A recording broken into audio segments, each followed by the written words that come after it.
ഏറ്റവും വലിയ സന്തോഷത്തിൻ്റെ ഒരു വാർത്തയാണ് ഇന്ന് നിങ്ങളോട് ഷെയർ ചെയ്യാനുള്ളത്. അതായത് കൃപാസനത്തിൻ്റെ ശുശ്രൂഷകളിലെ ഏറ്റവും വലുത് ലോകവ്യാപകമായ രീതിയിൽ ജനകോടികളെ തന്നെ ദൈവാനുഭവത്തിലേക്ക് കൊണ്ടുവന്നതാണ് മരിയൻ ഉടമ്പടി പ്രാർത്ഥന. Praise the Lord.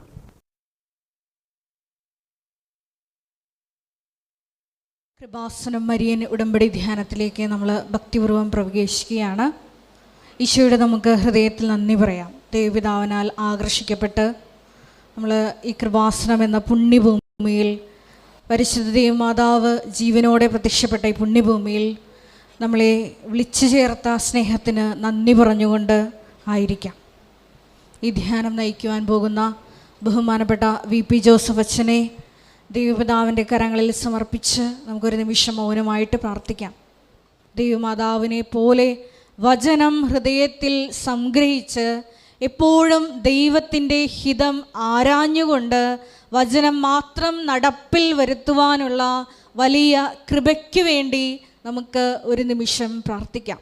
ദിവ്യകാരുണ്യനാഥനെ ഈ അൾത്താരയിൽ വരവേറ്റുകൊണ്ട് നമുക്ക് ഇരുകരങ്ങളെയും ഉയർത്തി ശക്തമായി സ്തുതിക്കാം. ഹല്ലേലൂയ, മഹത്വം മഹത്വം, ആരാധന ആരാധന. Hallelujah hallelujah. ഈശോയെ, ഞങ്ങളിപ്പോൾ കടന്നു പോകുന്ന എല്ലാ ജീവിത പ്രതിസന്ധികളെയും ഈശോയെ സാക്ഷ്യമാക്കി മാറ്റണമേ എന്ന് പ്രാർത്ഥിക്കുന്നു.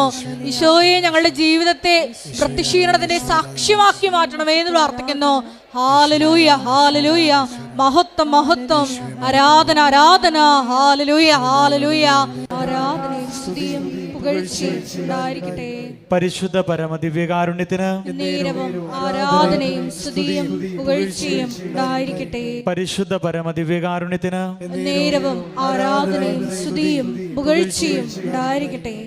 അമ്മേ പരിശുദ്ധ അമ്മേ, അമ്മേ പരിശുദ്ധ അമ്മേ, ദൈവമാതാവേ, ദൈവമാതാവേ, കൃപാസനത്തിലൂടെ ഞങ്ങൾക്കും ഞങ്ങളുടെ ദേശത്തിനും അമ്മ മാധ്യസ്ഥം തേടിത്തന്ന എല്ലാ അനുഗ്രഹങ്ങൾക്കും കൃപകൾക്കും ഞങ്ങളിപ്പോൾ ഹൃദയം നിറഞ്ഞ നന്ദി പറയുന്നു. അമ്മേ പരിശുദ്ധ അമ്മേ, ദൈവമാതാവേ, 2004 ഡിസംബർ 7-ാം തീയതി ഉച്ച കഴിഞ്ഞ് 2:30 കൃപാസനത്തിൽ സംഭവിച്ച അമ്മയുടെ പ്രത്യക്ഷപ്പെടലിനെ കുറിച്ച് തിരുസഭയ്ക്ക് സമർപ്പിച്ചിരിക്കുന്ന പഠനരേഖകളുടെ മേൽ വസ്തുനിഷ്ഠവും ദൈവശാസ്ത്ര വിധിപ്രകാരമുള്ളതുമായ അന്വേഷണ പഠനങ്ങൾ നടത്തി ആ പ്രത്യക്ഷപ്പെടലിലൂടെ പ്രകടമായ ദൈവമാതാവിന്റെ പ്രത്യേക കരുതലും സംരക്ഷണവും വെളിപ്പെടുത്തുന്ന പീഡിതരുടെ ആശ്വാസവും പ്രവാചകന്മാരുടെ രാജ്ഞിയും വാഗ്ദാനത്തിന്റെ പേടകവും പ്രപഞ്ച പ്രകൃതിയുടെ മാതാവുമായ പരിശുദ്ധ അമ്മയുടെ ഭക്തി തിരുസഭയിൽ കൂടുതൽ പ്രചരിച്ച് ജീവിതത്തിന്റെ ദുരിത ദുരന്ത അവസ്ഥകളിൽ അകപ്പെട്ട് കഴിയുന്ന അനേകായിരം മക്കൾക്ക് ദൈവത്തിന്റെ സാന്നിധ്യവും സന്ധിപ്പും കൂടുതൽ അനുഭവിക്കുക വഴി ആത്മീയ വിശുദ്ധിയും ദൈവശക്തിയും കൈവരിക്കുവാൻ ഞങ്ങളുടെ കുടുംബങ്ങളെ ഇടയാക്കണമേ. നമുക്ക് സ്തുതിച്ചു പ്രാർത്ഥിക്കാം. ഹല്ലേലൂയ. ആരാധന കർത്താവേ, സ്തുതിക്കുന്നു. അങ്ങയുടെ തിരുനാമത്തിന് സ്തുതിയും പുകഴ്ചയും ഉണ്ടായിരിക്കട്ടെ.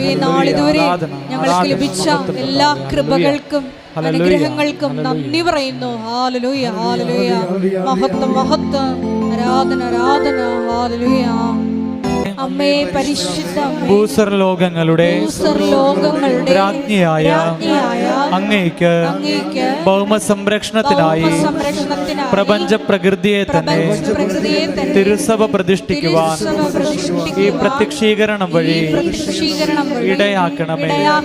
പരിശുദ്ധ അമ്മേ, ജപമാല മാതാവേ, സകല കൃപാസനം പ്രാർത്ഥനകളോടും ചേർത്ത് ഞങ്ങളിപ്പോൾ പ്രാർത്ഥിക്കുന്ന ഈ കുടുംബത്തിന്റെ പ്രത്യേക നിയോഗവും സ്നേഹം നിറഞ്ഞവരെ, ദിവ്യകാരുണ്യ സന്നിധിയിലായിരിക്കുമ്പോൾ മൗനമായി നിന്നുകൊണ്ട് നമ്മൾ ഓരോരുത്തരുടെയും വ്യക്തിപരമായിട്ടുള്ള ജീവിതത്തിലെ നിയോഗങ്ങൾ ദിവ്യകാരുണ്യനാഥൻ്റെ സന്നിധിയിൽ, പരിശുദ്ധ അമ്മയുടെ മധ്യസ്ഥത്തിൽ, ത്രിയേക ദൈവ സന്നിധിയിൽ നമുക്ക് സമർപ്പിക്കാം.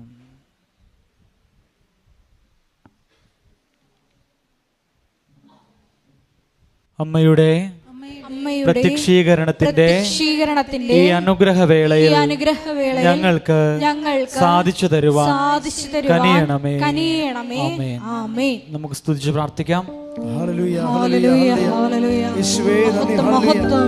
ആരാധന ആരാധന. Hallelujah hallelujah. ഈ അൾത്താരയിൽ സമർപ്പിച്ച് പ്രാർത്ഥിക്കുന്നു.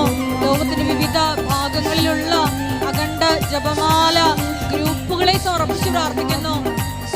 ഞങ്ങളുടെ വരാൻ പോകുന്ന അഖണ്ഡ ജപമാല മഹാറാലിയെ സമർപ്പിച്ച് പ്രാർത്ഥിക്കുന്നു. ഈശോയുടെ എല്ലാ വിഷയങ്ങളെയും അമ്മയുടെ പരിശുദ്ധമായ മേൽനോട്ടമുണ്ടാകുവാൻ വേണ്ടി പ്രാർത്ഥിക്കുന്നു. അഭിഷേകമാക്കി മാറ്റുവാൻ പ്രാർത്ഥിക്കുന്നു. വൻ വിജയമാക്കി മാറ്റണമേ എന്ന് പ്രാർത്ഥിക്കുന്നു. ഹല്ലേലൂയ.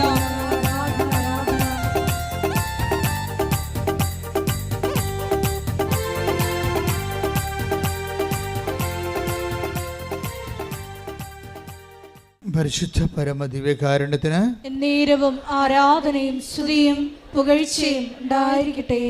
പരിശുദ്ധ പരമദിവ്യകാരുണ്യത്തിന് എന്നേരവും ആരാധനയും സ്തുതിയും പുകഴ്ചയും ഉണ്ടായിരിക്കട്ടെ. ഏറ്റു പ്രാർത്ഥി. കർത്താവായ ദൈവമേ, കർത്താവായ ദൈവമേ, ഈ സുപ്രഭാതത്തിലെ അങ്ങയുടെ തിരുസന്നിധിയിൽ അങ്ങയുടെ പരിശുദ്ധ അമ്മയുടെ പ്രത്യക്ഷീകരണം സംഭവിച്ച സ്വർഗീയ സ്ഥലമായ അൾത്താരവാതിക്കലെ അങ്ങയുടെ വചനം കേൾക്കാൻ കണ്ണീരിന്റെ കാലത്ത് എന്നെയും എന്റെ കുടുംബത്തെയും ക്ഷണിച്ചതിന് യോഗ്യത നൽകിയതിന് സ്തോത്രം ചെയ്യുന്നു. എന്റെ കർത്താവേ, അങ്ങയുടെ തിരുസന്നിധിയിൽ ആയിരിക്കുവാനുള്ള എന്റെ യോഗ്യത ഉറപ്പിക്കുന്ന വിധത്തിലുള്ള ദൈവസ്നേഹത്താൽ എന്നെ അഭിഷേകം ചെയ്യണം. എന്നെ ബലപ്പെടുത്തണമേ. ശ്രുതികട്ടെ. ഹല്ലേലൂയ ഹല്ലേലൂയ ഹല്ലേലൂയ. മഹത്വം മഹത്വം. ആരാധന ആരാധന. ദേവനാവേ നന്ദി. ദേവനാവേ ആരാധന.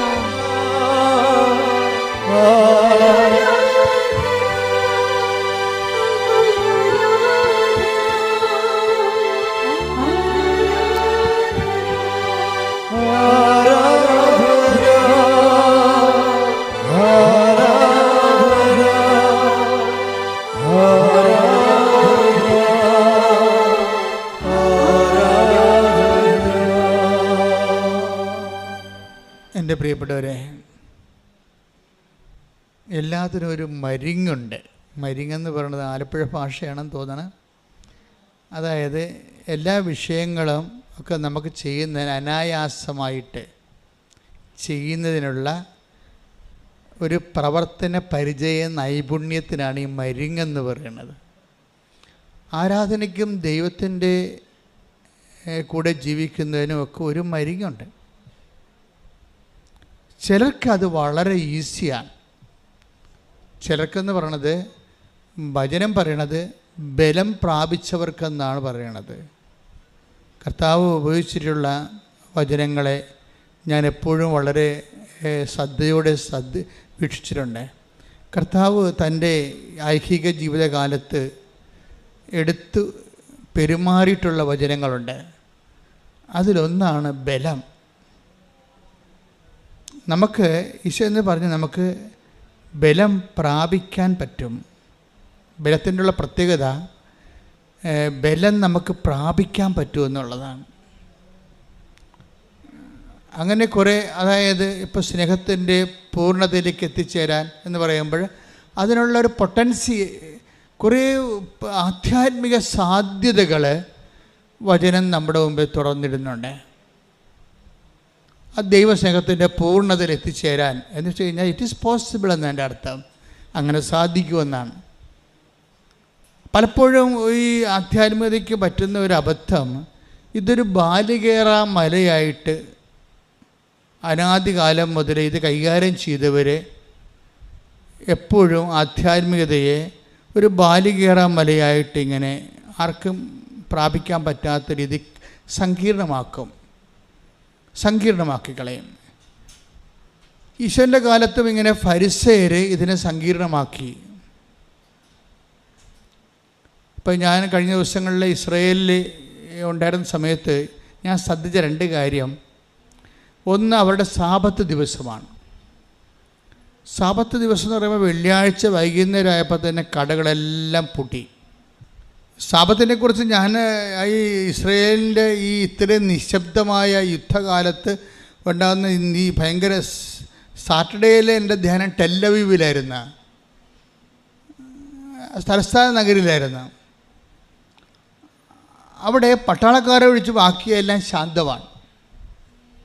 കാറുകൾ തന്നെ വല്ല ഇന്ത്യക്കാരൻ്റെ കാറ് ഓടുന്നതെന്നല്ലാതെ അവരുടെ കാറൊന്നും ഓടത്തില്ല. ഭയങ്കരമാണ്. ഈ സാബത്ത് നമ്മൾ നേരിട്ട് കണ്ടപ്പോഴാണ് നമ്മൾ പേടിച്ചു പോയത്. അപ്പോഴും ഞാനൊരു വീഡിയോ ശ്രദ്ധിച്ചപ്പോൾ വെച്ച് കഴിഞ്ഞാൽ അതൊരു മലയാളി ഇട്ടിരിക്കുന്ന ഒരു ബ്ലോഗർ ഇട്ടിരിക്കുന്ന വീഡിയോ ആണ്. എന്ന് വെച്ച് കഴിഞ്ഞാൽ ഒരു കൊച്ചിന്, ഒരു യഹൂദൻ്റെ ഒരു കുഞ്ഞ്, അതിന് നെബുലൈസർ എടുക്കണതാണ്. ഈ റെസ്പിറേഷൻ്റെ പ്രശ്നമുള്ളവർക്ക് ഈ ശ്വാസം എടുക്കത്തില്ല, നെബുലൈസർ മരുന്നൊക്കെ ഇട്ടിട്ട് ഒരു മിഷനാണത്. അപ്പോൾ ഈ മിഷൻ്റെ സ്വിച്ച് ഒരു മലയാളി, അവിടെ കെയർ ടേക്കർ അവിടെ ഉണ്ട്, അവരിട്ടിരിക്കുന്ന വീഡിയോ ആണത്. നമ്മുടെ യൂട്യൂബിൽ കിടപ്പുണ്ട് ആ വീഡിയോ, നോക്കണം, നമ്മൾ ഞെട്ടിപ്പോവും. അപ്പോൾ ഈ സാബത്ത് ദിവസം ഇവരുടെ മുറിയിൽ കെയർ ടേക്കർ ഫസ്റ്റ് ടൈം അവിടെ ചെല്ലണതാണ്. ആദ്യമായിട്ട് അവിടെ ചെന്നിട്ട് ആ വീട്ടിലാവത് അവർ വേറെ ഒരു വീട്ടിൽ ജോലി ചെയ്യുകയായിരുന്നു. പിന്നെ പെട്ടെന്ന് ഇങ്ങോട്ട് മാറ്റി ഷിഫ്റ്റ് ചെയ്താണ്. അവിടുത്തെ വിസ തീർന്നപ്പോൾ അവിടുന്ന് ഒരു ഇൻ്റർവ്യൂ അറേഞ്ച്മെൻറ്റ് ചെയ്താണ് അവരോട് താമസിക്കുക. ഇവിടെ മുറി വന്നൊരു നൈജീരിയക്കാരൻ മുട്ടുമ്പോൾ ഇവർ പേടിച്ചു പോകും, ഫസ്റ്റ് ടൈമല്ലേ, അയാളെ ഭാഷ അങ്ങോട്ടും ഇങ്ങോട്ടും അറിയാൻ പാടില്ല. ഇവരെ വിളിക്കുകയാണ് പുറത്തേക്ക്. അപ്പോൾ ഈ മനുഷ്യനെ കണ്ടപ്പോൾ ഇവർ പേടിച്ചു പോയി. മലയാളിയാണ് ഇവർ, കെയർ ടേക്കർ. അവർ പോയില്ല, അവർ അകത്ത് വാതിലിട്ട് അടച്ച് ഇരുന്ന്. പിന്നെ കുറച്ച് കഴിഞ്ഞപ്പോൾ വേറെ ഒരാൾ വന്ന് വിളിച്ചു. അപ്പോഴുകൊണ്ട് ഇവൾ തുറന്നില്ല, പേടിയാണ്. അവിടെ ഭാഷ മനസ്സിലാകണില്ല, ഇതെന്തിനാണ് വിളിക്കണമെന്ന് അറിയാൻ പാടില്ല, ആകെപ്പാടെ കുഴപ്പം. അത് കഴിഞ്ഞാൽ പിന്നെ സംഗതി ഇവർ ആക്ഷൻ കൊണ്ടൊക്കെ, മുഖഭാവം കൊണ്ട് ഇത് ഭയങ്കര ഹൈ എമർജൻസി ആണെന്നുള്ള രീതി പറയുന്നുണ്ടെങ്കിലും ഭാഷകൾ മനസ്സിലാകാത്ത കാരണം ഈ മുഖഭാവം കൊണ്ട് ഇവർക്ക് പേടിയാണ് വരണത്, അല്ലാതെ സിറ്റുവേഷൻസ്. അപ്പോൾ മലയാളിക്കത് ഉൾക്കൊള്ളാം. അവർ ഉടനെ വാലടച്ചകത്തിരുന്ന് എന്താണ് ഇനി പേടിച്ചിരിക്കുന്നത്, ഈ വീട്ടിൽ വന്നിട്ട് എന്തെല്ലാം ഇനി സംഭവിക്കാൻ, പുതിയ വീടല്ലേ. കുറച്ച് കഴിഞ്ഞപ്പോൾ അവരുടെ വീട്ടുടമസ്ഥർ ഇങ്ങോട്ട് വന്ന് വാലിട്ട് ചവിട്ടിയാൾ അത്രയും പ്രഷർ ചെയ്തപ്പോൾ ഇവർ തുറന്നപ്പോൾ ഇയാൾ ഇന്നലെ കണ്ട വീട്ടുടമസ്ഥനാണ്.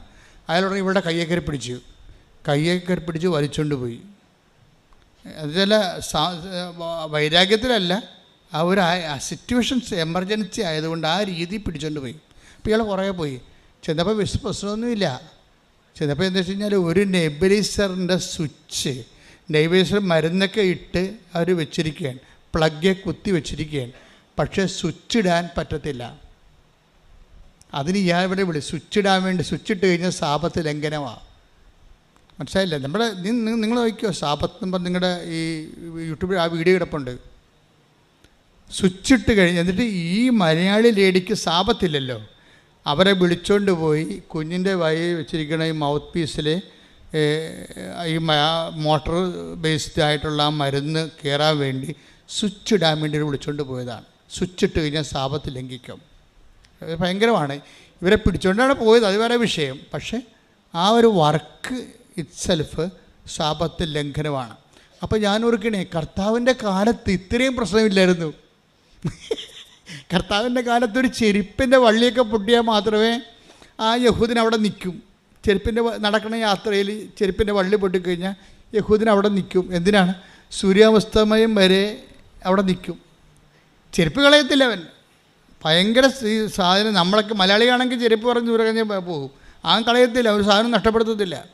അവിടെ നിൽക്കും. അവിടെ നിന്നിട്ട് സൂര്യാസ്തമയം ആയി കഴിയുമ്പോൾ സാബത്ത് ഫ്രീ ആയില്ലേ, അപ്പം പിന്നെ കൈകൊണ്ട് ചെരുപ്പ് പൊക്കുമ്പോൾ ചുമടെടുത്തുന്നായി. ചെരുപ്പ് പൊക്കുമ്പോൾ ചുമടെടുത്തെന്നല്ലേ, അപ്പോൾ അത് സാബത്ത് ലംഘനമാണ്. അതുകൊണ്ട് ചെരുപ്പ് കളയാതിരിക്കാൻ വേണ്ടി ആ പാവപ്പെട്ടവൻ അവിടെ നിൽക്കും. അത്രയും സീരിയസ് ആണ് സംഭവം. അപ്പോൾ കർത്താവിൻ്റെ കാലത്ത് സ്പിരിച്വാലിറ്റി ഭയങ്കര ഒരു ബാലികേറ മലയായിട്ട് വരും. ഇതൊക്കെ പാലിക്കാൻ ആർക്ക് പറ്റും? പരിചയർക്ക് മാത്രമേ പറ്റത്തുള്ളൂ. അങ്ങനെയുള്ള ആൾക്കാർക്ക് മാത്രമേ. അപ്പോൾ ഒരു ന്യൂനപക്ഷത്തിൻ്റെ കയ്യിൽ ആധ്യാത്മികതയും ദൈവവും ഒതുങ്ങിപ്പോകുന്ന ഒരു ദുരന്തക്കാഴ്ചയാണ് ഈശോ കാണുന്നത്. വെറും ഒരു ന്യൂനപക്ഷം എന്ന് വെച്ച് കഴിഞ്ഞാൽ ഇപ്പം തന്നെ അവിടുത്തെ ആ സാബത്ത് പാലിക്കുന്ന റബ്ബി വർഗമില്ലേ, അവരവിടെ ജോലിക്കൊന്നും പോണില്ല. ഇസ്രയേലിൽ അവർക്ക് വേണ്ടി മാത്രം ശമ്പളം കൊടുക്കുന്നുണ്ട്. അവരുടെ മക്കളെ പഠിപ്പിക്കുന്നുണ്ട് ഫ്രീ ആയിട്ട്. ഒറിജിനൽ യഹൂദനല്ല, പട്ടാളക്കാർക്ക് മാത്രമേ സാബത്തിൻ്റെ ഒരു ഇതുണ്ട്, റിലീഫ് കൊടുത്തിട്ടുള്ളത്. അവർ ഞങ്ങൾ ചെല്ലുമ്പോഴൊക്കെ ആ ടെൽബാബിൽ ഞങ്ങൾ അവിടെ ക്യാമ്പിലായിരുന്നു ഞങ്ങൾ ധ്യാനം നടത്തിയത്. കാര്യം ഇത്ര സമയത്ത് അത് അത്യാവശ്യമാണ്. 10,000 ആൾ കൂടിയിരിക്കുകയല്ലേ. അപ്പോൾ പട്ടാളക്കാർ ചുറ്റോടിയിട്ടുമുണ്ട്. ഇതൊക്കെ അവരുടെ നല്ല എനിക്ക് ഇഷ്ടപ്പെട്ടതെന്ന് വെച്ച് കഴിഞ്ഞാൽ അവരെല്ലാം ഭയങ്കര ഹാപ്പിയാണ്. നമ്മളാണ് ഇവിടെ യുദ്ധം കേട്ട് പേടിച്ചുകൊണ്ടിരിക്കുന്നത്. അവരവിടെ ഭയങ്കര ഹാപ്പിയാണ്, വളരെ ഹാപ്പിയാണെന്ന് വെച്ച് കഴിഞ്ഞാൽ അവർ ഭയങ്കര ടോക്കറ്റീവാണ്, അങ്ങോട്ടും ഇങ്ങോട്ടും ഇൻട്രാക്ട് ചെയ്യുന്നുണ്ട്. അവർ എന്താണ് ബർജർ എന്താ സാധനമൊക്കെ കഴിക്കുന്നുണ്ട്, കോള കുടിക്കുന്നുണ്ട്.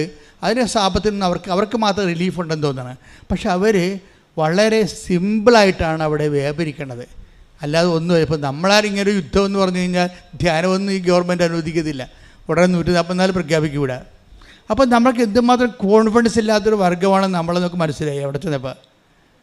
നമ്മൾക്കാണ് ഇവിടെ ഉണ്ടെങ്കിൽ അപ്പം തന്നെ ഇവിടെ ഈ ആൾ കൂടാൻ സമ്മതിക്കത്തില്ല. അവിടെ കേരളത്തിൻ്റെ 3/4 ഭാഗമേ ഇതുള്ളൂ. ഇതൊരു സംഭവത്തിൽ ഇത്രയും ആൾക്കാർ കൂടുമ്പോൾ അവരവർക്കും ക്യാഷായിട്ട് വല്ലതും ഉണ്ടായി എല്ലാം ചാകത്തില്ലെന്ന് വിചാരിച്ചുകൊണ്ട് അവർ ഇത് അനുവദിക്കത്തില്ല. പക്ഷെ അങ്ങനെയല്ല. യഹൂദൻ നല്ല ആത്മവിശ്വാസമാണ്. ഈ 10,000 ആൾക്കാർ കൂടി അവർ കൂളായിട്ടിരിക്കണം.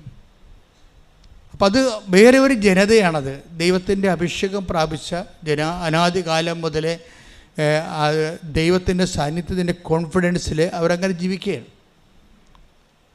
ഞാൻ എന്താ പറയാൻ പോകുന്നത് വെച്ച് കഴിഞ്ഞാൽ ഇത്രയും അച്ചിട്ടതായിട്ടാണ് ഇവർ സാബത്ത് ഈ കാലങ്ങളിൽ പോലും പാലിച്ചുകൊണ്ട് പോണത്. ദാറ്റ് മീൻസ് പക്ഷേ ആർക്ക് പറ്റും?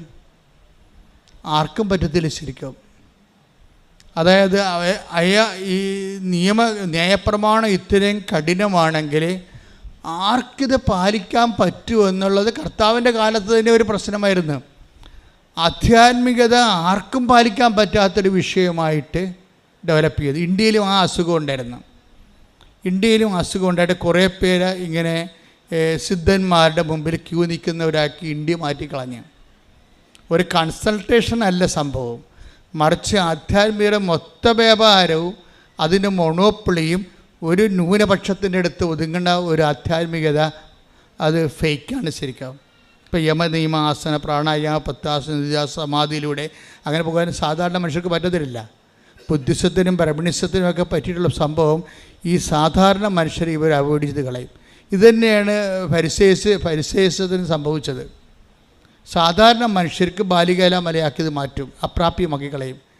അപ്പം മറ്റവർ പറയുന്ന ദൈവാനുഭവങ്ങൾ മാത്രമേ അതിൻ്റെ അപ്പക്കഷ്ണം കൊണ്ട് ഇവർ എറിഞ്ഞു കൊടുക്കുന്ന അപ്പക്കഷ്ണം കൊണ്ട് ഇവർ സദുപദേശങ്ങളെ കൊണ്ടൊക്കെ ഇവർ ജീവിക്കേണ്ടി വരും. അപ്പോൾ മനുഷ്യൻ 1% മാത്രം ദൈവത്തിൻ്റെ ബ്രാൻഡഡ് ആയിട്ടുള്ള സ്പിരിച്വൽ ഫാദേഴ്സായിട്ട് മാറും. ബാക്കി 99% എപ്പോഴും ഇവരുടെ ഭിക്ഷാന്തേഹികളായിട്ട് ഇവർ ഒരു ആധ്യാത്മിക അടിമവർഗം സൃഷ്ടിക്കപ്പെടും. ഇതുകൊണ്ട് ഈശോ എന്നാ പറഞ്ഞു കഴിഞ്ഞാൽ, ഈശോ ഇതെല്ലാം കണ്ടതിന് ശേഷം ഈശോ ജോയേലിൻ്റെ ദീർഘദർശന കാലത്ത് ഈ വിഷയത്തെക്കുറിച്ച് ഈശോ വരുമ്പോൾ ഈ വിഷയം പൊളിച്ചെഴുതുമെന്ന് പറഞ്ഞായിരുന്നു. ഈശോ വരണ കാലത്ത് അതാണ് ഈശോയുടെ ഒരു സ്പേസ് എന്ന് പറയണത്. ഈശോയുടെ ഒരു ഹിസ്റ്റോറിക്കൽ സ്പേസ് എന്ന് പറയണത് ജോയേലിൻ്റെ സ്പേസാണ്.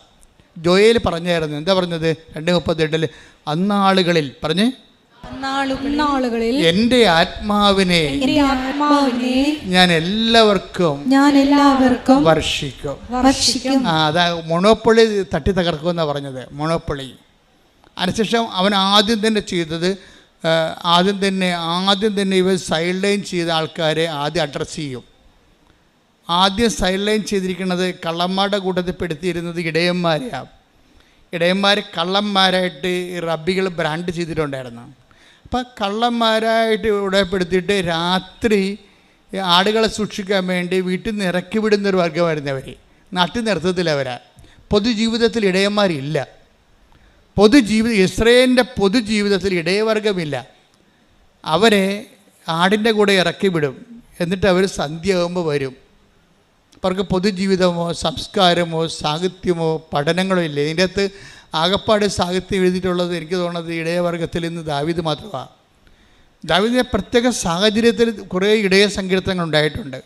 അത് വീട്ടിൽ നിന്നുണ്ടായിരുന്ന ഒഴിവാക്കലുകളും അവഗണനകളും കൂട്ടത്തിലുണ്ടായിരുന്ന ജെസ്സിയുടെ മക്കളിൽ ഏറ്റവും മോശമായിട്ട് ഇവനെ തിരിഞ്ഞു കളഞ്ഞതും ഒക്കെ, പിന്നെ ദൈവത്തിൽ ഇവനെ അദമ്യമായിട്ട് ആശ്രയിക്കാനുള്ള ഇടവരുന്ന് ആ ആത്മബന്ധത്തിൽ നിന്ന് ഇവൻ സങ്കീർത്തനങ്ങൾ എഴുതിയിട്ടുണ്ടാകും. എല്ലാം ഇടയ സങ്കീർത്തനങ്ങൾ തന്നെ എല്ലാം എഴുതിയിരിക്കണത് തന്നെ. പകുതിമുക്കാലും മനോഹരമായ 23-ാം സങ്കീർത്തനമൊക്കെ ഈ ഇടയാനുഭവത്തിൻ്റെ ഭാഗമാണ്. അപ്പോൾ ഇത് ഇങ്ങനെ അതൊരു ദാവീദിൻ്റെ ആധ്യാത്മികത ഒരു വേറിട്ട ആധ്യാത്മികതയാണ്.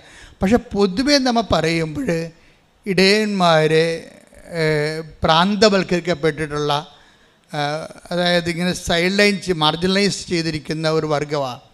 അവർക്ക് ആത്മാവ് ഉണ്ടെന്ന് വരെ റാബികൾ അംഗീകരിക്കാൻ വലിയ ബുദ്ധിമുട്ടാണ് റാബികൾക്ക്. ഇവിടെ അങ്ങനെയായിരുന്നില്ല. ബ്രാഹ്മൺസിന് അടിമകൾക്ക് ആത്മാവില്ല എന്നുള്ളത് ഫ്യൂഡലിസത്തിൻ്റെ കാലത്തും നിലനിന്നിരുന്നൊരു കോൺസെപ്റ്റാണ്. ആത്മാവ് ഉണ്ടാകണമെങ്കിൽ കുറച്ച് കളറുണ്ടാകണം, കുറച്ച് ആരോഗ്യം ഉണ്ടാകണം, കുറച്ച് വിദ്യാഭ്യാസം ഉണ്ടാകണം. എന്തൊരു കഷ്ടമാണ് മനുഷ്യൻ. ഇപ്പോൾ മനുഷ്യൻ ഏത് രീതിയിലാണ് ഇങ്ങനെ പാർശ്വവൽക്കരിക്കുന്നത്? സാംസ്കാരിക പാർശ്വവൽക്കരണം ശക്തമായ രീതിയിലുള്ള ഉച്ചനീചത്വം സൃഷ്ടിച്ചിട്ടുണ്ട്. ഈ മതിലിനെയാണ് ഈശോ സ്വന്തം ശരീരം കൊണ്ട് ഇടിച്ചു പൊളിച്ചെന്ന് പൗലോസ് പറയുന്നത്. എല്ലാത്തിനെയും ഇങ്ങനെ മനുഷ്യനെ അസ്പർശ്യമാക്കാൻ വേണ്ടി കെട്ടിയുയർത്തിയിട്ടുള്ള സാംസ്കാരിക മതിലുകൾ, പിന്നെ അപ്പാർത്തീഡിൻ്റെ മതിലുകൾ, വർഗ വിശ്വാസഭേദത്തിൻ്റെ മതിലുകളെ എല്ലാത്തിനും ഈശോ അതിനെല്ലാം പരിഹാരം ചെയ്തുകൊണ്ട്, ശരീരത്തിൽ പരിഹാരം ചെയ്തുകൊണ്ട്, ശരീരത്തിൽ മരിച്ച് ശരീരത്തിൽ ഉയർത്തെഴുന്നേറ്റുകൊണ്ട് ഇത് ആധ്യാത്മികത മുഴുവനും അവൻ്റെ നാമത്തിൽ ആശ്രയിക്കുന്ന ആർക്കും സൗജന്യമായിട്ട് കിട്ടാൻ പറ്റുന്ന രീതിയിൽ ഈശോ വിപ്ലവകരമായൊരു മാറ്റം ഈ മേഖലയിൽ ഉണ്ടാക്കിയെടുത്തതുകൊണ്ട് തന്നെയാണ് അവൻ എന്നും സ്തുതിക്കപ്പെടേണ്ടവനായി മാറണത്. സ്തുതിക്കട്ടെ. ഹല്ലേലൂയ. ഹല്ലേലൂയ. ഹല്ലേലൂയ. യേശുവേ ഹല്ലേലൂയ. മഹത്വം യേശുവേ ഹല്ലേലൂയ. ഈശ്വരാധന. യേശുസ് 2:14-15. കാരണം അവൻ നമ്മുടെ സമാധാനമാണ്. ഇരുകൂട്ടരെയും അവൻ ഒന്നിപ്പിക്കുകയും ശത്രുതയുടെ മതിലുകൾ തകർക്കുകയും ചെയ്തു. കൽപ്പനകളുടെയും ചട്ടങ്ങളുടെയും ആധിപത്യം അവൻ തന്റെ ശരീരത്തിലൂടെ ഇല്ലാതാക്കി. അപ്പോൾ പാപത്തിന് അവൻ ശരീരത്തെ ശിക്ഷ വിധിച്ചുകൊണ്ട് എല്ലാ തരത്തിലുള്ള പാപങ്ങളെയും ഇതിന് പരിഹാരമാകാൻ അവൻ്റെ നാമം ദൈവം ഉയർത്തിയത് മൂലം അവൻ്റെ നാമത്തിൽ ആശ്രയിക്കുന്ന ആർക്കും, യഹൂദനായാലും ശരി, അയഹൂദനായാലും ശരി, ക്രിസ്ത്യാനി ആയാലും ശരി, അക്രൈസ്തവനായാലും ശരി, അത് എല്ലാവർക്കുമായിട്ട് ആധ്യാത്മികത തുറന്നു കൊടുത്തു എന്നുള്ളതാണ് കർത്താവിൻ്റെ നാമത്തിൻ്റെ ശക്തി. അതായത് ഈശോയുടെ അതായത് ആധ്യാത്മികതയുടെ മുഴുവൻ സാധ്യതകൾ ഒരു സിംഗിൾ നെയിമിൻ്റെ കീഴിൽ കൊണ്ടുവന്നിട്ട് ഈ നാമത്തെ വിശ്വസിക്കുന്ന ആർക്കും അതിൽ നിന്ന് ഏണിങ്സ് ഉണ്ടാക്കാൻ പറ്റുന്ന രീതിയിൽ ആധ്യാത്മികത എല്ലാവർക്കുമായിട്ട് തുറന്നു കൊടുത്തു. ആർക്കതിൻ്റെ അകത്ത് ഇൻവെസ്റ്റ് ചെയ്യാൻ പറ്റുന്നു? ആർക്കതിൽ സ്നേഹിക്കാൻ പറ്റുന്നു, ആർക്കാ നാമത്തെ വിശ്വസിക്കാൻ പറ്റുന്നു, ആർക്കാ നാമത്തെ പ്രത്യാശിക്കാൻ പറ്റുന്നു, അവർക്കൊക്കെ തനത് സമ്പാദ്യം ഉണ്ടാക്കാനും കൃപ വളർത്താനും കഴിയുന്ന രീതിയിലാണ് ഈശോ പുതിയ നിയമം ഡിസൈൻ ചെയ്തിരിക്കുന്നത്. കൈയടിച്ച് ശ്രദ്ധിക്കട്ടെ. ഹല്ലേലൂയ, ഹല്ലേലൂയ, ഹല്ലേലൂയ, ഹല്ലേലൂയ. മഹത്വം, മഹത്വം, ആരാധന, ആരാധന. ഹല്ലേലൂയ. യേശുവേ നന്ദി, യേശുവേ ആരാധന. ഹല്ലേലൂയ. അതുകൊണ്ടാണ് യോഹന്നാൻ പറയണത്, അവൻ്റെ നാമത്തിൽ പറഞ്ഞ് അവന്റെ നാമത്തിൽ വിശ്വസിക്കുന്നവർക്കെല്ലാം അതാണ്. പക്ഷേ ഇത് കണ്ട, ഇത് സർവ്വജനീനമായിപ്പോയി. എന്ന് പറഞ്ഞ് യോഹന്നാൻ 1:12 വായിച്ച്, തന്നെ സ്വീകരിച്ചവർക്കെല്ലാം തന്റെ നാമത്തിൽ വിശ്വസിക്കുന്നവർക്കെല്ലാം ദൈവമക്കളാകാൻ അവൻ കഴിവ് നൽകി. ഭയങ്കര, അതായത് ഉടമ്പടിയുടെ ഏറ്റവും ടോപ്പ് വചനങ്ങൾ ഒത്തിരി, ഉടമ്പടിയുടെ കീനോട്ട്സുകൾ ഒത്തിരി ഉണ്ട്. കീനോട്ട്സ് അല്ല, കീ വേഡുകൾ. ഉടമ്പടിയിലെ കീ വേഡുകൾ ഞാൻ ബുദ്ധിപരമായിട്ട് കണ്ടുപിടിച്ചതല്ല. ഉടമ്പടി തന്നതിന് ശേഷം നമ്മൾ ഒരുമിച്ച്, ദൈവജനവും അഭിഷിക്തനും കൂടി ഒരുമിച്ച് കർത്താവിൻ്റെ അടുത്ത് കൂടുന്ന ഇതുപോലെ കൂട്ടായ്മയിലാണ് ഈ ഉടമ്പടിയുടെ മുഴുവൻ ലിറ്ററേച്ചർ, വിസ്ഡം വെളിപ്പെടുത്തിയിരിക്കുന്നത്. അല്ല, ഞാൻ ഒറ്റയ്ക്കിരുന്ന് ധ്യാനിക്കുമ്പോൾ മാത്രം കിട്ടിയിട്ടുള്ളതല്ല. ഒറ്റയ്ക്കിരുന്ന് ധ്യാനിക്കുമ്പോൾ ഒത്തിരി കിട്ടിയിട്ടുണ്ട്. പക്ഷേ വളരെ ആപ്ലിക്കബിൾ ആയിട്ടുള്ള, ജീവിതവുമായിട്ട് ബന്ധമായിട്ടുള്ള ഭയങ്കരമായിട്ടുള്ള കീകൾ, താക്കോലുകൾ കിട്ടിയിരിക്കണ എല്ലാം നമ്മൾ ഒരുമിച്ച് കർത്താവിൻ്റെ അധ്യക്ഷതയിൽ കൂടുന്ന ഈ സ്വർഗീയ കൂട്ടായ്മയിലാണ്. അത് ഓർത്തിട്ട് ശ്രദ്ധിക്കട്ടെ. ഹല്ലേലൂയ, ഹല്ലേലൂയ, ഹല്ലേലൂയ, ഹല്ലേലൂയ. യേശുവേ, നീ ഞങ്ങളെ പഠിപ്പിക്കുന്നതിന് നന്ദി പറയുന്നു. വചനത്താൽ പ്രബുദ്ധരാക്കുന്നതിന് നന്ദി പറയുന്നു. ആത്മാവിൽ വഴി നടത്തുന്നതിന് നന്ദി പറയുന്നു. ഹല്ലേലൂയ, ഹല്ലേലൂയ. മഹത്വം, മഹത്വം. ദൈവപിതാവേ നന്ദി, ദൈവപിതാവേ ആരാധന. ഹല്ലേലൂയ.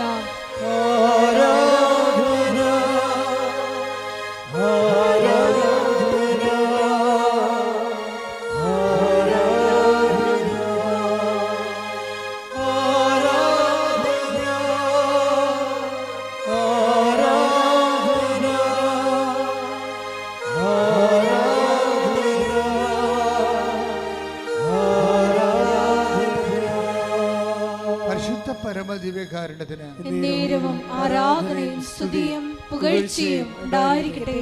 എപ്പോഴും നിങ്ങൾ ശ്രദ്ധിക്കേണ്ട ഇതാണ്, ഉടമ്പടി ധ്യാനം മറ്റു ധ്യാനങ്ങളും തമ്മിലുള്ള ഒരു വ്യത്യാസം ഞാൻ കണ്ടിരിക്കുന്നത്, എനിക്ക് തോന്നിയിട്ടുള്ളതാണ്. നിങ്ങൾക്ക് എങ്ങനെ തോന്നിയെന്ന് എനിക്കറിയത്തില്ല. എനിക്ക് തോന്നിയിരിക്കുന്നത്, ഇതൊരു നമ്മൾക്ക് വളരെ ചിന്തിച്ച് ആലോചിച്ച് സുവിശേഷം ആപ്ലിക്കേറ്റ് ചെയ്യാൻ പറ്റുന്ന രീതിയിലുള്ള ഒത്തിരി സൂത്രവാക്യങ്ങളായിട്ട്, ബൈബിളിലെ ഓരോ വചനവും ഓരോ സൂത്രവാക്യങ്ങളായിട്ട് ഫോർമാറ്റ് ചെയ്ത്, നമുക്കറിയാമല്ലോ 2 സൂത്രവാക്യങ്ങൾ കൊണ്ടാണല്ലോ നമ്മൾ സൊല്യൂഷൻസ് ഉണ്ടാക്കുന്നത് കെമിസ്ട്രിയിൽ. അതുപോലെ ബൈബിളിലെ ഓരോ വചനങ്ങളും വചനം എന്നതിനേക്കാൾ ഉപരി വചനം ഒരു ഫോർമുല ആയിട്ട് മാറും, അല്ലെങ്കിൽ ഒരു ഇക്വേഷനായിട്ട് മാറും, സമവാക്യമായിട്ട് മാറും. ദൈവവാക്യങ്ങളിൽ തന്നെ സൂത്രവാക്യങ്ങളുണ്ട്, സമവാക്യങ്ങളുണ്ട്. എന്ന് വെച്ച് കഴിഞ്ഞാൽ, ഇപ്പോൾ ഉദാഹരണം, ഇപ്പം നിങ്ങൾ പറഞ്ഞിരിക്കുന്ന വാക്ക് എന്താണ്? യോഹന്നാൻ 1:12 എന്താ പറയണത്? ഒന്ന് വായിച്ചേ. യോഹന്നാൻ 1:12. തന്നെ സ്വീകരിച്ചവർക്കെല്ലാം, ഒന്ന് പറഞ്ഞേ. തന്നെ സ്വീകരിച്ചവർക്കെല്ലാം, തന്റെ നാമത്തിൽ വിശ്വസിക്കുന്നവർക്കെല്ലാം ദൈവമക്കളാകാൻ അവൻ കഴിവ് നൽകി. അപ്പം യേശുവിൻ്റെ നാമത്തിൽ വിശ്വസിക്കുന്നവർക്ക് എല്ലാമാണ്. ചിലപ്പോൾ ഞാൻ ചിലപ്പോൾ 1960 ജനിച്ച ആളാണ്. എനിക്ക് യേശുവാണ് ദൈവമെന്ന് മനസ്സിലായത് 63-ലോ 64-ലോയാണ്. അപ്പോൾ ദാറ്റ് മീൻസ് അത്രയും കാലത്തെ ഒരു 60 കൊല്ലത്തെ എക്സ്പീരിയൻസാണ് ജീസസുമായിട്ടുള്ളത്. നിങ്ങൾക്ക് ചിലപ്പോൾ 6 ദിവസത്തെ എക്സ്പീരിയൻസേ ഉണ്ടാകത്തുള്ളൂ. 6 ദിവസം മുമ്പായിരിക്കും നിങ്ങളിൽ ചിലർ ഒരു ഉടമ്പടി ധ്യാനം, ഒരു ഇതൊക്കെ ജീസസിൻ്റെ ഒരു സാക്ഷ്യം കേട്ടത് 6 ദിവസമായിട്ടുള്ള. ഈ 6 ദിവസം ആയിട്ടുള്ള ആളും 60 ദിവസമായിട്ടുള്ള ആളും ചില സമയത്ത് ഒരേ പ്ലാറ്റ്ഫോമിൽ വരുമ്പോഴേ രണ്ടുപേർക്കും ഒരേ അനുഭവം കിട്ടിയെന്ന് വരാം. അതാണ് ജീസസിൻ്റെ ഒരു പ്രത്യേകത. 6 ദിവസമായിട്ടുള്ളെങ്കിലും അതായത് ഇത് ആർക്കും ഇതിൻ്റെ അകത്തുനിന്ന് ആർജിക്കാം, ഷെയർ ചെയ്യാം. നമ്മളെ അവൻ്റെ നാമത്തിൽ വിശ്വസിക്കണം, അത്രയേ ഉള്ളൂ വിഷയം. ഈ വിശ്വസിക്കുമ്പോഴുണ്ടാകുന്ന പ്രശ്നം എന്ന് വെച്ച് കഴിഞ്ഞാൽ, ഇപ്പം ഞാൻ കഴിഞ്ഞ ദിവസങ്ങളിൽ പറയുമായിരുന്നു, ഇപ്പം ഞാനൊക്കെ ഒന്ന് ഭിത്തിയായിട്ട് ഇടിച്ചു കഴിഞ്ഞാൽ എത്ര കിലോ വെയിറ്റ് ഭിത്തിയായിട്ട് കൊള്ളും?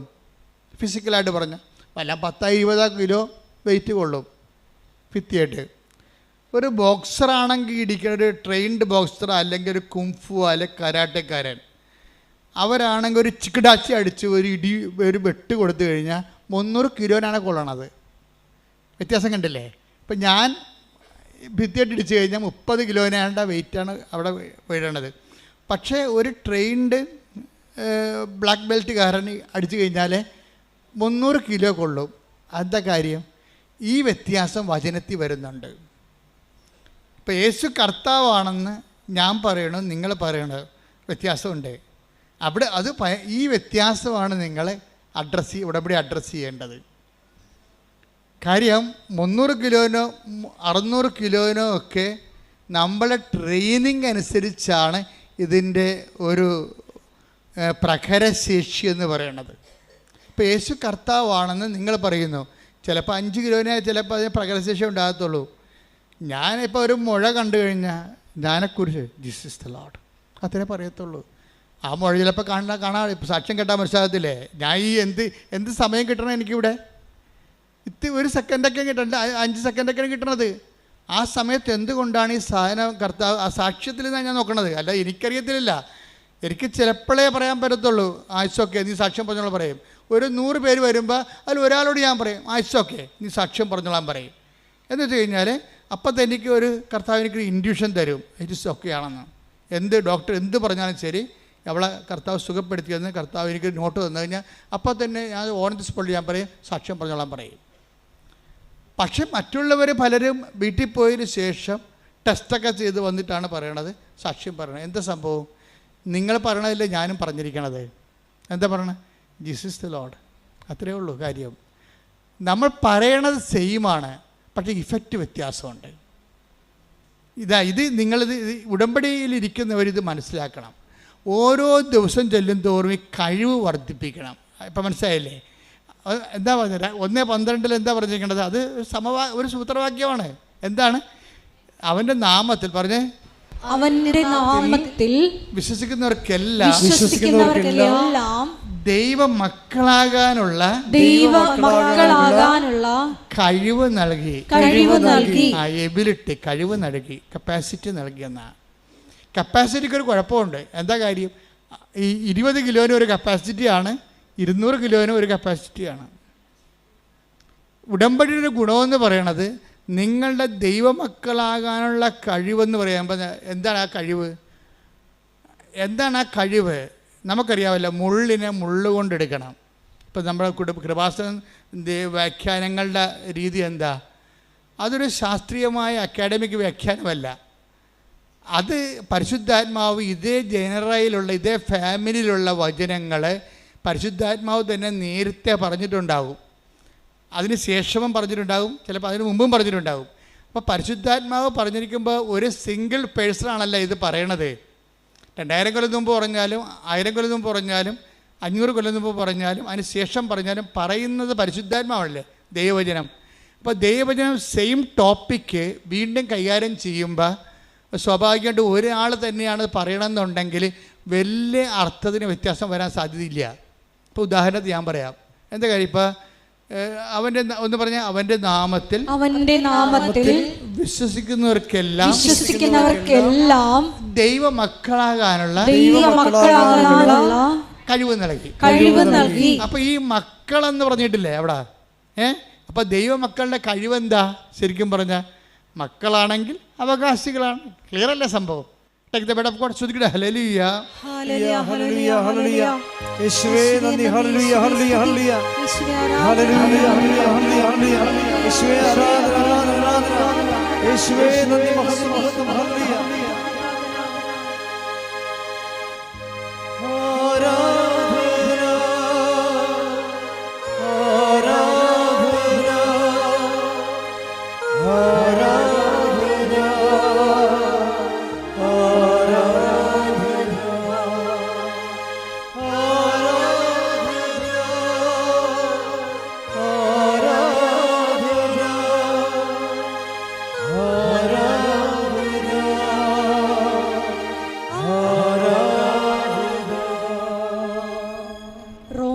8:17. റോമ 8:17.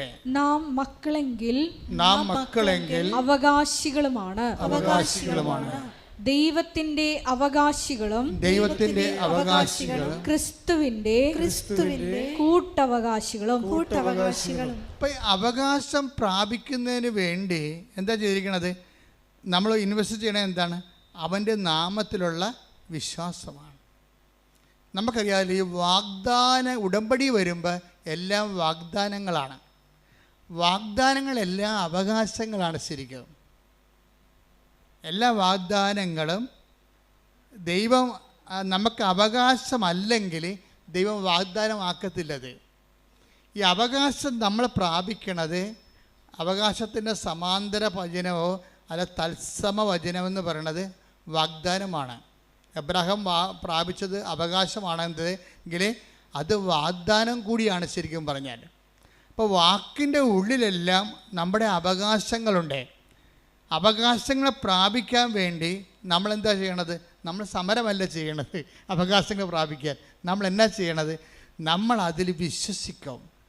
ഈ വിശ്വാസമാണ് പ്രോബ്ലം. വിശ്വാസത്തിലേക്ക് വരുമ്പോൾ ഇത് ഡിഫർ ചെയ്തുകൊണ്ടേയിരിക്കും. വിശ്വാസത്തിൽ വരുമ്പോൾ എന്താ പ്രശ്നം വെച്ച് കഴിഞ്ഞാൽ, വിശ്വാസം ഇതിൽ വരുമ്പോൾ ഭയങ്കര ഡിഫറൻസ് വരും. വിശ്വാസം ഇങ്ങനെ എല്ലാവർക്കും ഒരേ വിശ്വാസമല്ല. ഇപ്പോൾ 60 കൊല്ലമായി നിങ്ങൾ ജീവിച്ചിട്ടുണ്ടെങ്കിലും ചിലപ്പോൾ നിങ്ങൾക്ക് 6ാം ക്ലാസ്സുകാരുടെ വിശ്വാസം ഉണ്ടാകത്തുള്ളൂ. ചിലപ്പോൾ 6ാം ക്ലാസ്സുകാർക്ക് 60 വയസ്സുകാരുടെ വിശ്വാസം ഉണ്ടാകും. ഈ വിശ്വാസത്തിൻ്റെതുള്ള പ്രോബ്ലം എന്ന് വെച്ച് കഴിഞ്ഞാൽ അതെല്ലാം പേഴ്സണലാണ് വിഷയം. മനസ്സിലായി? ആരാണ് ഏത് ഓരോ വ്യക്തിഗതമായിട്ട് വിശ്വാസം ഒരു ശരിക്കും പറഞ്ഞാൽ സബ്ജക്റ്റീവായിട്ടുള്ളൊരു കേസാണ്. അതിൻ്റെ ഇൻവെസ്റ്റ് ചെയ്യണതായി. ഇപ്പം ഞാൻ കഴിഞ്ഞ ദിവസങ്ങളിലെ ഗീതാകുമാരി എന്നും പറഞ്ഞ്, ഗീതാകുമാരി കൊല്ലത്ത് ചാവറയിലുള്ള ഗീതാകുമാരിയുടെ സാക്ഷ്യം നല്ലൊരു സാക്ഷ്യമാണ്.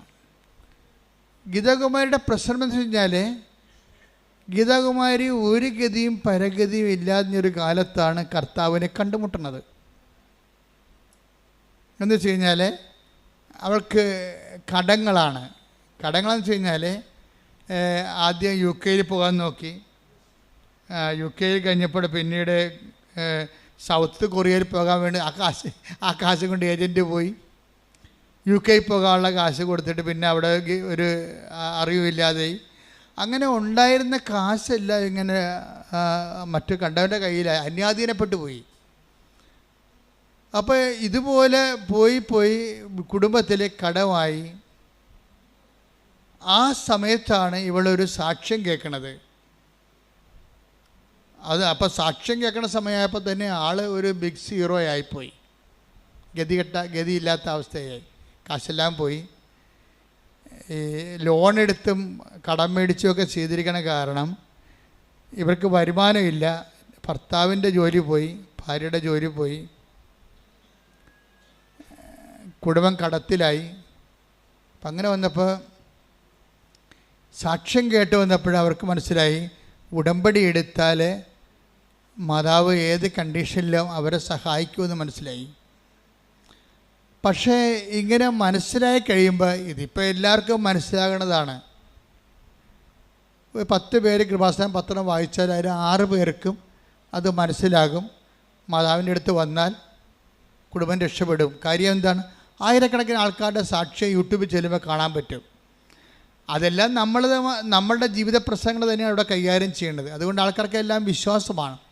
അപ്പോൾ ഈ ദൈവം ഈ വിഷയം നമുക്കും ഉണ്ടല്ലോ, അത് കാരണം നമ്മളെയും ദൈവം സഹായിക്കും. അതിനെന്ത് ചെയ്യണമെന്ന് തിരക്കുമ്പോൾ ഇവിടെ വരുമ്പോൾ അവർക്ക് മനസ്സിലാവും ഉടമ്പടി എടുത്താൽ മതിയെന്ന് പറയും. അപ്പോൾ അങ്ങനെ ആൾക്കാർ ഉടമ്പടി എടുക്കും. ഉടമ്പടി എടുക്കുന്നതിൽ കുഴപ്പമൊന്നുമില്ല.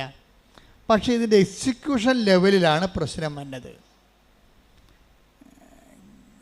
എന്താ ഇത് ഉടമ്പടി നമ്മൾ പ്രാവർത്തികമാക്കത്തില്ലേ, അത് ഓരോരുത്തരുടെയും വിശ്വാസം പോലെ ഇരിക്കും.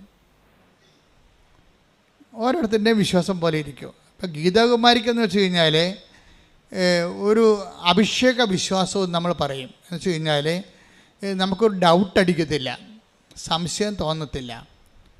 എല്ലാ വിഷയങ്ങളും ഇപ്പോൾ ചെറിയ വിശ്വാസം വലിയ വിശ്വാസം കണ്ടിട്ട് അനോയിൻറ്റഡ് ഫെയ്ത്ത് എന്ന് പറഞ്ഞൊരു റിലവുണ്ട്.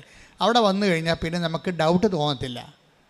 ഇപ്പം ചില ആൾക്കാരോട് പറയത്തില്ലേ, നീ വിഷമിക്കണ്ടടി, അടുത്ത പ്രാവശ്യം വരുമ്പോൾ നീ ഭർത്താവിനെ കൂട്ടിക്കൊണ്ട് വരും. അപ്പോൾ എനിക്ക് ഓയ്യോ ഞാൻ ചിലപ്പോൾ തോന്നിയതായിരിക്കുമോ, അങ്ങനെ വരുമോ, വന്നില്ല പിന്നെ അവളുടെ വിശ്വാസം പോകത്തില്ലേ, അങ്ങനെ എനിക്ക് ഡൗട്ട് അടിക്കത്തില്ല. അത് ചില ആ ഒരു ഡേഞ്ചർ സോണുണ്ട് ഇത് രൂപപ്പെട്ട് വരണ അവിടെ. അത് ആ കാലഘട്ടത്തിലൂടെ ഒരുവിധമൊക്കെ ഞാൻ കടന്നു പോയിട്ടുണ്ട്. അപ്പം അങ്ങനെ കുറച്ച് കഴിയുമ്പോൾ നിങ്ങളുടെ വിശ്വാസം എപ്പോഴും അനോയിൻറ്റഡ് ഫെയ്ത്ത് ആകാൻ നോക്കണം. അനോയിൻറ്റഡ് ഫെയ്ത്തിൻ്റെ ഫുൾ എമൗണ്ട് മുടക്കുന്നത് ദൈവമാണ് ശരിക്കും. അങ്ങനൊരു വിശ്വാസം കിട്ടിക്കഴിഞ്ഞാൽ പിന്നെ നമ്മൾ ആരെങ്കിലുമൊക്കെ തോന്നിയ മാസം, ഇപ്പം നിങ്ങൾക്ക് എന്താ പറ്റണമെന്ന് വെച്ച് കഴിഞ്ഞാൽ, ഇപ്പം ഗീതാകുമാരിയോട് പറയും, ഇടി എല്ലാ ദിവസവും അവൾ വരും ഇവിടെ, എല്ലാ ആഴ്ചയിലും വരും ഇവിടെ. നമ്മൾ കണ്ടിട്ടില്ല, ഞാനിവരെ കാണുന്നത് കൽക്കട്ടയെ വെച്ചാണ് കാണുന്നത്.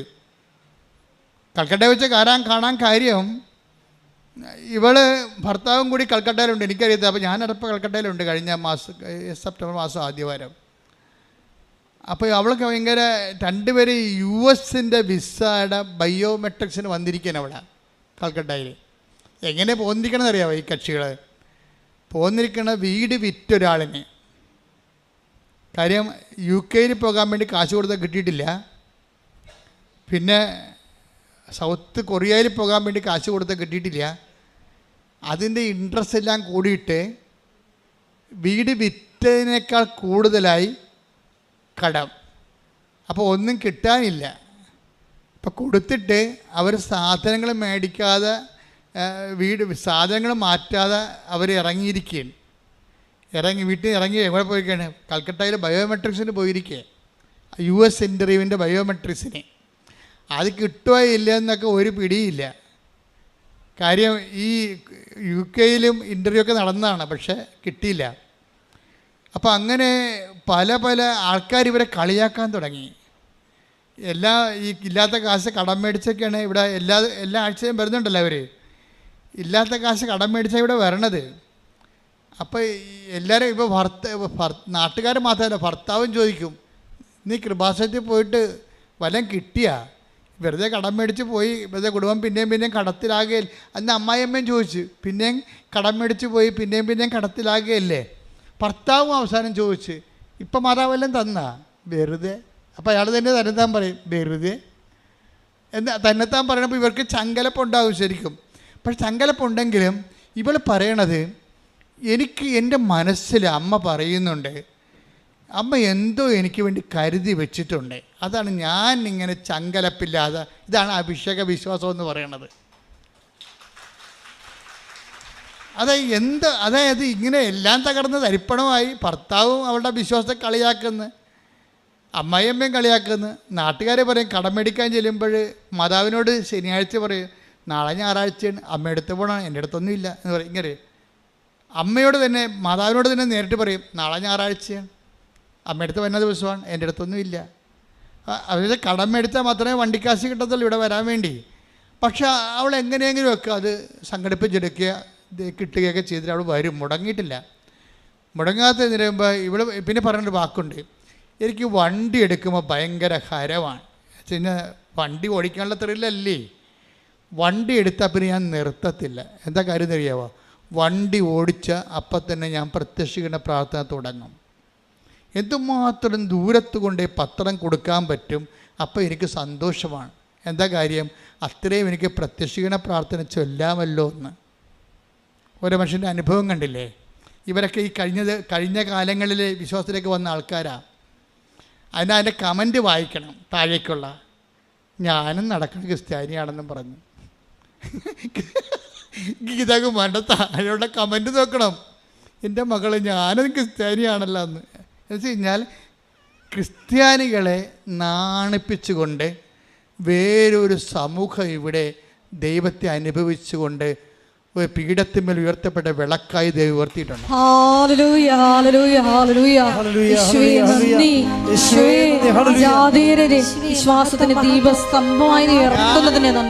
ഞാൻ ഈ പല വിഷയങ്ങളിലും ഞാനൊരു ഗുഡ് ബൈ പറഞ്ഞതിൻ്റെ കാരണം ഈ ഫ്രഷ് ഹാൻഡ്സിൽ കിട്ടിയിരിക്കുന്ന ദൈവാനുഭവങ്ങളാണ്.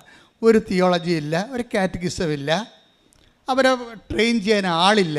പക്ഷേ ക്രിസ്തു ദൈവമാണെന്നുള്ളതിനെക്കുറിച്ച് അവരാരും പഠിപ്പിക്കാതെ തന്നെ ദൈവം നേരിട്ട് പഠിപ്പിച്ചിട്ടുള്ള അനുഭവങ്ങൾ പഠിപ്പിച്ചിട്ടുള്ള ഒരു സമൂഹം ഇവിടെ രൂപപ്പെട്ട് വന്നിട്ടുണ്ട്. നമ്മളുടെ ലക്ഷ്യമെന്ന് പറയുന്നത് എന്താണ്? ക്രിസ്തുവിനെ അറിയാത്തവരെ അറിയിക്കുക, അറിഞ്ഞവരെ ആഴപ്പെടുത്തുക. കൃപാസനം പണ്ട് കടലിൽ കൺവെൻഷൻ നടത്തുമ്പോഴും നോട്ടീസ് ഞാൻ എഴുതിയിരുന്നതാണ്, ക്രിസ്തുവിനെ അറിയാത്തവർ അറിയിക്കുക, അറിഞ്ഞവരെ ആഴപ്പെടുത്തുക. മിഷനാണ് സാധനം, മിഷനാണ് സംഭവം. അപ്പോൾ ഈ മിഷനാണെന്ന് തോന്നിക്കഴിഞ്ഞാൽ ഇതിനൊരു അനോയിൻറ്റിങ് കിട്ടും. ഇപ്പോൾ ഈ ഗീതയുടെ അനോയിൻറ്റിങ് എന്താ? ഈ പത്രം വണ്ടിയെ കയറിക്കഴിഞ്ഞാൽ ഇവൾ പറയണത്, വണ്ടിയെ ഉള്ള കാശ് പെട്രോൾ അടിക്കും, എന്തുമാത്രം ദൂരം പോകാം അത്രയും പോകാൻ വേണ്ടി ഞാൻ ആശിക്കും. എന്താ കാര്യം? അത്രയും ദൂരത്ത് പോയി ദൂരം വരെ പോയി പ്രത്യക്ഷീകരണ പ്രാർത്ഥന ചൊല്ലാം, തിരിച്ച് അത്രയും ദൂരത്ത് പോയി കർത്താവിൻ്റെ വചനം വിളമ്പിക്കൊടുക്കാം എന്ന് പറയുമ്പോൾ ഇത് കുറേ നാളായി കഴിയുമ്പോൾ ഇവൾ ഇതിൻ്റെ അകത്ത് ഇൻവെസ്റ്റ് ചെയ്യണത് ദൈവസ്നേഹമാണ്. പറഞ്ഞു മനസ്സിലായേ? നിങ്ങളതിൻ്റെ ടെക്നിക്ക് മനസ്സിലാക്കണം. ഇതിൻ്റെ അകത്ത് ഇൻവെസ്റ്റ് ചെയ്യണത് സാങ്കേതികമായ ജ്ഞാനമല്ല, പ്യുവർ ലവ് ഓഫ് ഗോഡാണ് ഇൻവെസ്റ്റ് ചെയ്യണത്. അവരതിൻ്റെ ഏവിയേഷൻ പോയിട്ടാണ് ഓടിക്കണത് ഈ സംഭവം. പ്യുവർ ലവ് ഓഫ് ഗോഡ് കർത്താവിൻ്റെ പുറത്തുള്ള സ്നേഹത്താലാണ്. അല്ലാതെ ഉടമ്പടി എടുത്തു, എനിക്ക് ഇന്ന വിഷയം, എന്നിട്ട് ഞാൻ റിസൾട്ട് വരുമ്പോൾ അവരെ വിളിച്ച് ചോദിച്ചു, ഇവരെ വിളിച്ച് ചോദിച്ചു, എന്നിട്ട് അവർക്ക് കിട്ടിക്കഴിയുമ്പോൾ ഞാനും ഉടമ്പടി എടുത്തല്ല, എന്നിട്ട് പിന്നെ എനിക്കെന്താ കിട്ടാഞ്ഞത്, ദൈവം എനിക്കെന്താ തരാഞ്ഞത്, എന്നിട്ട് പിന്നെ മോന്തം കയറ്റി, പിന്നെ നിങ്ങളുടെ പ്രേക്ഷിത പ്രവർത്തനത്തിൻ്റെ അളവ് കുറഞ്ഞ്, പിന്നെ നിങ്ങളുടെ പ്രാർത്ഥനയുടെ എരിവ് കുറഞ്ഞ്, അങ്ങനെയൊക്കെ ഒത്തിരിയേറെ പരീക്ഷണങ്ങൾ ഇതിൻ്റെ അകത്തുണ്ട്. അവിടെയൊക്കെയാണ് ഗീതാകുമാരിയെ പോലെയുള്ളവർ നമുക്ക് ഭയങ്കര ഒരു മാതൃകയായിട്ട് വരണത്. എന്താ കാര്യം വെച്ച് കഴിഞ്ഞാൽ, മുമ്പും പിറകും നോക്കാതെ ദൈവത്തിനെ തന്നെ നോക്കിക്കൊണ്ട് തൻ്റെ ജീവിതത്തിൻ്റെ അവസ്ഥകളെ, ഇപ്പോൾ രാത്രി ഭർത്താവ് എഴുന്നേറ്റ് നടക്കുന്ന ഉറക്കമ്മനിയില്ലേ കൽക്കട്ടയിൽ നാളെ ഇൻ്റർവ്യൂ ആണ്. ഗവൺമെൻറ് കഴിഞ്ഞിട്ട് പിന്നെ ഇൻ്റർവ്യൂ വരുവരെ, ഇൻ്റർവ്യൂ ആണ് എല്ലാവരും വിഷമിക്കുക. എൻ്റെ ഇൻ്റർവ്യൂവിന് 10-60 പേരുണ്ടായിട്ട് 4-5 പേർക്കാണ് അവർ അക്സെപ്റ്റ് ചെയ്തത്. US ഇൻ്റർവ്യൂ ഭയങ്കര പ്രയാസമാണ്. അവർ വല്ലാത്ത ചോദ്യങ്ങളൊക്കെ ചോദിക്കും. ദൈവം അവിടെ വന്ന് എന്തെങ്കിലും ഒരു, ദൈവത്തിനറിയാമല്ലോ വാട്ട് ഈസ് ഹാപ്പനിങ് എന്നറിയാമല്ലോ. അപ്പോൾ എന്നെ ഇൻ്റർവ്യൂ ചെയ്യാതിരുന്നുള്ള അമേരിക്കനായിരുന്നു. അപ്പോൾ അമേരിക്കൻ ഇൻ്റർവ്യൂ ചെയ്യേണ്ട സമയത്ത് എന്നെ സഹായിച്ച് ശരിക്കും പറഞ്ഞാൽ ദൈവം അയാൾ എന്നെ ഇൻ്റർവ്യൂ ചെയ്തിരുന്നെങ്കിൽ എന്തെങ്കിലും കുന്താണ്ടൊക്കെ പറഞ്ഞ് ചിലപ്പോൾ കിട്ടാമെന്ന് പോയേനെ. അപ്പോൾ എന്താ വെച്ച് കഴിഞ്ഞാൽ എൻ്റെ 160 ഫോം കാണാതെ പോയി. ഞാൻ ടെൻഷൻ അടിച്ചു, ജപമാല അപ്പോഴെന്താ സംഭവിച്ചിരിക്കണത്? അത്ര എന്നെ മാറ്റി നിർത്തിയില്ലേ അവർ. ആ മാറ്റി നിർത്തിയ സമയം കൊണ്ട് ആ വെള്ളക്കാരൻ്റെ ടേൺ കഴിഞ്ഞു പോയി. ഞാൻ ചെല്ലുമ്പോൾ അയാൾ എഴുന്നേറ്റ് പോയിട്ട് ഒരു നീഗ്രോനെ പിടിച്ച് അവിടെ ഇരുത്തി, ഒരു ബ്ലാക്കിനെ പിടിച്ച് അവിടെ ഇരുത്തി. ബ്ലാക്ക് വളരെ ഫ്രണ്ട്ലി ആയിരുന്നു ശരിക്കും പറഞ്ഞാൽ. അപ്പോൾ എനിക്ക് മനസ്സിലായി എന്നെ എന്തുകൊണ്ടാണ് കർത്താവ് മാറ്റി നിർത്തി. 160 ഫോം എടുത്ത് മാറ്റിയിട്ട് എന്നെ മാറ്റി നിർത്തിയത് അയാളെ ചേഞ്ച് ചെയ്യാൻ വേണ്ടിയാണ്, ഷിഫ്റ്റ് ചെയ്യാൻ വേണ്ടി. അതായത് ഇതിൻ്റെ അകത്ത് ഒത്തിരി കളികളുണ്ട് മക്കളെ. ദൈവം നമ്മളിങ്ങനെ എവിടെയോ അനന്തമായ ദീപ്തിപുരത്തെ വാണരുളുന്ന അബ്സ്ട്രാക്റ്റ് പ്യുവർ ആക്റ്റായിട്ട് ഇരിക്കുകയല്ല. കൃപാസനത്തിൽ വരുന്ന ഉടമ്പടിയുടെ ദൈവം എന്ന് പറയുന്നത് ഇൻ്റർപേഴ്സണൽ റിലേഷൻഷിപ്പിന് ഏതറ്റം വരെയും പോണ ആളാണ്. I'll come with you wherever you go എന്ന് പറഞ്ഞതിൻ്റെ അർത്ഥം എന്താ? നീ എവിടെ പോയാലും നിന്നോട് കൂടെ ഞാൻ ഉണ്ടായിരിക്കും എന്ന് പറഞ്ഞാൽ ചെയ്താൽ നമ്മുടെ ഈച്ച് ആൻഡ് എവറിത്തിങ്സിനെ നമ്മുടെ കൂടെ അങ്ങ് വരികയാണ്. എന്ന് ഗീതാകുമാരി പറയും, ഇവിടെ മനുഷ്യ താനെന്തിന് വിറക്കണേ, ഞാൻ കിടന്ന് ഉറങ്ങണം കണ്ടില്ലേ. അതാ വിഷയം. അയാൾക്ക് നാളെ ഇൻ്റർവ്യൂ ആണ്. ഭർത്താവ് വേർപ്പ് കൊണ്ട് എഴുന്നേറ്റ് എന്ത് ചോദിക്കും, എന്ത് മറുപടി പറയും, എന്ത് ചോദിക്കും, എന്ത് മറുപടി പറയും എന്ന് വെച്ചാൽ ഈ മനുഷ്യൻ ഉറക്കമില്ല. ഗീത ഇടയ്ക്ക് കണ്ണ് തുറന്ന് നോക്കുമ്പോൾ ഈ മനുഷ്യൻ ഇരുട്ടത്ത് അങ്ങാട്ടിട്ട് നടക്കണം കാണാം കൽക്കട്ടയിൽ ലോഡ്ജിൽ. അപ്പം ഇവിടെ മനുഷ്യൻ താൻ കിടന്ന് ഉറങ്ങ്, ഞാൻ കിടന്ന് ഉറങ്ങണം കണ്ടില്ലേ, ഒന്നും ചോദിക്കില്ല, അമ്മ നമുക്കിത് തരും. ഇതാണ് അഭിഷേക വിശ്വാസം എന്ന് പറയണത്. അതുപോലെ സ്വന്തം ഭർത്താവ് വേർത്തൊലിച്ച് അങ്ങോട്ടും ഇങ്ങോട്ടും എന്ത് പറയും, എന്ത് ചോദിക്കും, എങ്ങനെ വരുമെന്ന് അറിയാൻ പല വിഷമിച്ച് കിടക്കുമ്പോൾ ഭാര്യ കിടന്ന് കൂളായിട്ട് കിടന്ന് ഉറങ്ങും. ഇതാണ് അനോയിൻറ്റഡ് ഫെയ്ത്ത് എന്ന് പറയുന്നത്. ഒന്നും എന്നിട്ട് അയാൾ പറയും, അമ്മയല്ലേ തേറ്റിക്കണം, നമ്മളല്ലല്ലോ, അമ്മ അവിടെ ഇൻ്റർവ്യൂവിന് ഉണ്ടാകത്തില്ലേ, പിന്നെ എന്താണ്, താനൊരു പണി ചെയ്യും, ഈ കാശൊരു എൻ്റെ കയ്യിൽ ഇരിക്കട്ടെ, രാവിലെ എഴുന്നേക്കാൻ പറയും, ഈ കാശൊരിക്കട്ടെ, എന്നിട്ട് പോക്കറ്റിൽ താൻ ഇങ്ങനെ പിടിച്ചാൽ മതി, ഇപ്പോൾ താൻ കൈയെടുക്കരുതെന്ന് പറയും. താൻ കൈയെടുക്കരുത്, എൻ്റെ കൂടെ വന്നാൽ മതി, ഇൻ്റർവ്യൂവിന് പോവുകയാണ്, എൻ്റെ കൂടെ വന്നാൽ മതി. ഈ വിശ്വാസം കൈമാറണം കണ്ടില്ലേ. ഇയാൾക്കാണെങ്കിൽ വിശ്വാസം ഇല്ല, ഇയാൾ ഇവിടെ വന്നതിൻ്റെ അകത്ത് കയറത്തില്ല, ആൾക്കാർ കൂടണ പുള്ളിക്ക് അരിശമാണ്. അതുകൊണ്ട് ഒരിക്കലും അച്ഛനെ കാണാൻ പറ്റുകയില്ലെന്ന് എനിക്കറിയാം. കാര്യം അച്ഛൻ്റെ ഇവിടുത്തെ എപ്പോഴും ആൾക്കാരുണ്ടാകത്തില്ല. അപ്പോൾ ഇയാൾ വരത്തില്ലെന്ന് എനിക്കറിയാം. പക്ഷേ എന്നിട്ട് ഇയാൾ ഇൻ്റർവ്യൂവിന് പോയി ക്യൂ നിൽക്കുമ്പോൾ ഇവൾ കൂളായിട്ട് എന്തും പറയാം, എന്തും മറുപടി പറയാൻ വേണ്ടി റെഡിയായിട്ട് അവൾക്ക് ആന്തരികമായ ധൈര്യം കിട്ടിയിട്ടുണ്ട്, അഭിഷേകം കിട്ടിയിട്ടുണ്ട്. അപ്പോൾ അവൾ അവർ പ്രശ്നമില്ല. നോക്കുമ്പോഴുണ്ട് ഭർത്താവ് നോക്കിയപ്പോൾ ഉണ്ട് ഭർത്താവ് നെഞ്ചത്ത് കൈയും വെച്ചുകൊണ്ട് പുറകെ നിൽക്കുകയാണ് കൂളായിട്ട്. അപ്പോൾ ഉടനെ മാതാവേ ആ പാവത്തിന് നിപ്പ് കണ്ട. വെളുപ്പിനെ ഞാൻ പറഞ്ഞതാണ് നെഞ്ചത്തുനിന്ന് കൈയെടുക്കരുതെന്ന്. അയാളെ കൈയെടുത്തിട്ടില്ല കേട്ടാ. അയാൾക്കെങ്ങാനും തോറ്റുപോയാൽ നിനക്കാണെൻ്റെ കുഴപ്പമെന്ന് പറയും. ഞാൻ പറയാനുള്ള പറഞ്ഞിട്ടുണ്ട്. എന്ത് രസമാണ് അത്. അയാളെ ഭർത്താവിനോട് പറഞ്ഞ് നെഞ്ചത്തുനിന്ന് കാശ് വിട്ടിട്ട് നെഞ്ചത്തുനിന്ന് കൈയെടുക്കാതിരുന്നാൽ മതിയെന്ന് പറഞ്ഞ്. അപ്പോൾ അയാളതനുസരിച്ച് അയാൾ ഇൻ്റർവ്യൂവിന് ഈ ക്യൂവിൽ നോക്കുമ്പോഴുണ്ട് ആ പാവപ്പെട്ടവൻ ഇങ്ങനെ നെഞ്ചത്ത് കൈയും വെച്ചുകൊണ്ടിരിക്കുകയാണ്, കാശുരം വെച്ച് അവനെ പൊത്തി പിടിച്ചുകൊണ്ടിരിക്കുകയാണ്. അപ്പോൾ ഉടനെ ഗീത നോക്കിയപ്പോൾ ഭർത്താവ് നെഞ്ചത്ത് കൈ വെച്ചുകൊണ്ടിരിക്കണ കാണുന്നു. ഉടനെ മാതാവിനോട് അവൾ പറയുന്നത്, കണ്ട ആ മനുഷ്യൻ മാറി, നിന്നെ വിശ്വസിക്കുന്നുണ്ട്. ഇനിയിപ്പോൾ നീ എങ്ങാനും അവനെ കൈവിട്ടാൽ പിന്നെ എനിക്ക് നിലനിൽപ്പില്ല വരുമെന്ന് പറഞ്ഞു. അതാണ് പ്രാർത്ഥന, അതാണ് ആത്മബന്ധത്തിൻ്റെ പ്രാർത്ഥന എന്ന് പറയണത്. ദൈവത്തോട് ഇങ്ങനെ അങ്ങോട്ട് സംസാരിക്കാൻ തോന്നണം. പ്രയർ ലൈഫിൻ്റെ പോക്ക് കണ്ടില്ലേ? ആ മനുഷ്യൻ അതുപോലെ കേട്ട് അയാളോടൊരു ചോദ്യം ചോദിച്ചില്ല. ടേക്ക് വാക്ക് ഓവറായി, ഒരു കുഴപ്പമില്ല, അയാൾ ജയിച്ചു. എന്ന് വെച്ച് കഴിഞ്ഞാൽ ഭാര്യയെ ഇൻ്റർവ്യൂ ചെയ്യിച്ചു. അപ്പം ഞാൻ തന്നെ ഈ സാക്ഷ്യം കേട്ട് വാപിളിച്ചു പോയി. കാര്യം വെച്ച് കഴിഞ്ഞാൽ ഞാൻ ആ ക്യൂവിൽ നിൽക്കുമ്പോൾ ഒത്തിരി പേര് നിലയും വിളിച്ചുകൊണ്ട് ഫയലും തലയിൽ വെച്ചുകൊണ്ട് പോകണം ഞാൻ കണ്ടിട്ടുണ്ട്. ഇവർക്ക് എന്താണ് യോഗ്യത? ഇവർ സൗത്ത് കൊറിയയിൽ നിന്ന് പോകുന്ന ആൾക്കാരാണ്, ഇംഗ്ലണ്ടിൽ നിന്ന് പോകുന്ന ആൾക്കാരാണ്. പക്ഷേ ഇവർക്ക് എന്താ യോഗ്യത? ഇവരുടെ യോഗ്യത അനോയിൻറ്റഡ് ഫെയ്ത്താണ്, കറുപ്പില്ലാത്ത വിശ്വാസം. ഇവിടുന്ന് എന്താണ് പറഞ്ഞിരിക്കണത് അത് അവരുടെ രീതിയിൽ അങ്ങോട്ട് അതിനേക്കാൾ മെച്ചോട്ട് ചെയ്യും. നിങ്ങൾക്ക് ചിലർക്ക് പറ്റിക്കുന്ന അബദ്ധം എന്താ അറിയാമോ? ഇവിടുന്ന് എന്ത് പറഞ്ഞാലും നിങ്ങളുടെ രീതി എന്ത് കുറച്ച് ചെയ്യാൻ പറ്റുമെന്നാണ് നോക്കണത്. അതാണ് പ്രശ്നം വേണ്ടത്. ഇപ്പോൾ ഞങ്ങൾ പറഞ്ഞ് പത്രം നിങ്ങളെല്ലാവരും ഓരോരുത്തരായിട്ട് പത്രം ആൾക്കാരുടെ കയ്യിലെത്തിക്കണം, വിശ്വാസപ്രമാണം ചെല്ലണമെന്ന് പറയും. അപ്പോൾ ചിലരാണെന്ന് പറഞ്ഞാൽ കയ്യിലെത്തിക്കണം എന്നല്ലേ അച്ഛൻ പറഞ്ഞുള്ളൂ. പള്ളിയുടെ വാതിക്കെ കൊണ്ട് വെച്ചാലും ആൾക്കാരുടെ കയ്യിലെത്തിക്കൊള്ളുമല്ല എന്ന് പറഞ്ഞുകൊണ്ട് നിങ്ങൾ അതിനകത്ത് വെള്ളം ചേർക്കും. നിങ്ങൾ വെള്ളം ചേർക്കുമ്പോൾ തന്നെ ദൈവവും നിങ്ങളുടെ കാര്യത്തിൽ വെള്ളം ചേർക്കും. കാര്യം എന്താ കാര്യം? അത് കർത്താവ് നയം വ്യക്തമാക്കിയിട്ടുണ്ട്. നിങ്ങൾ അളക്കുന്ന കോലുകൊണ്ട് തന്നെ നിങ്ങൾക്കും അതാണ് സംഭവം. ഈശോയുടെ ഒരു ഗുണം. അത് take the word of God. ലൂക്ക 6:38. നിങ്ങൾ അളക്കുന്ന അളവ് കൊണ്ട് തന്നെ നിങ്ങൾക്കും അളന്ന് കിട്ടും.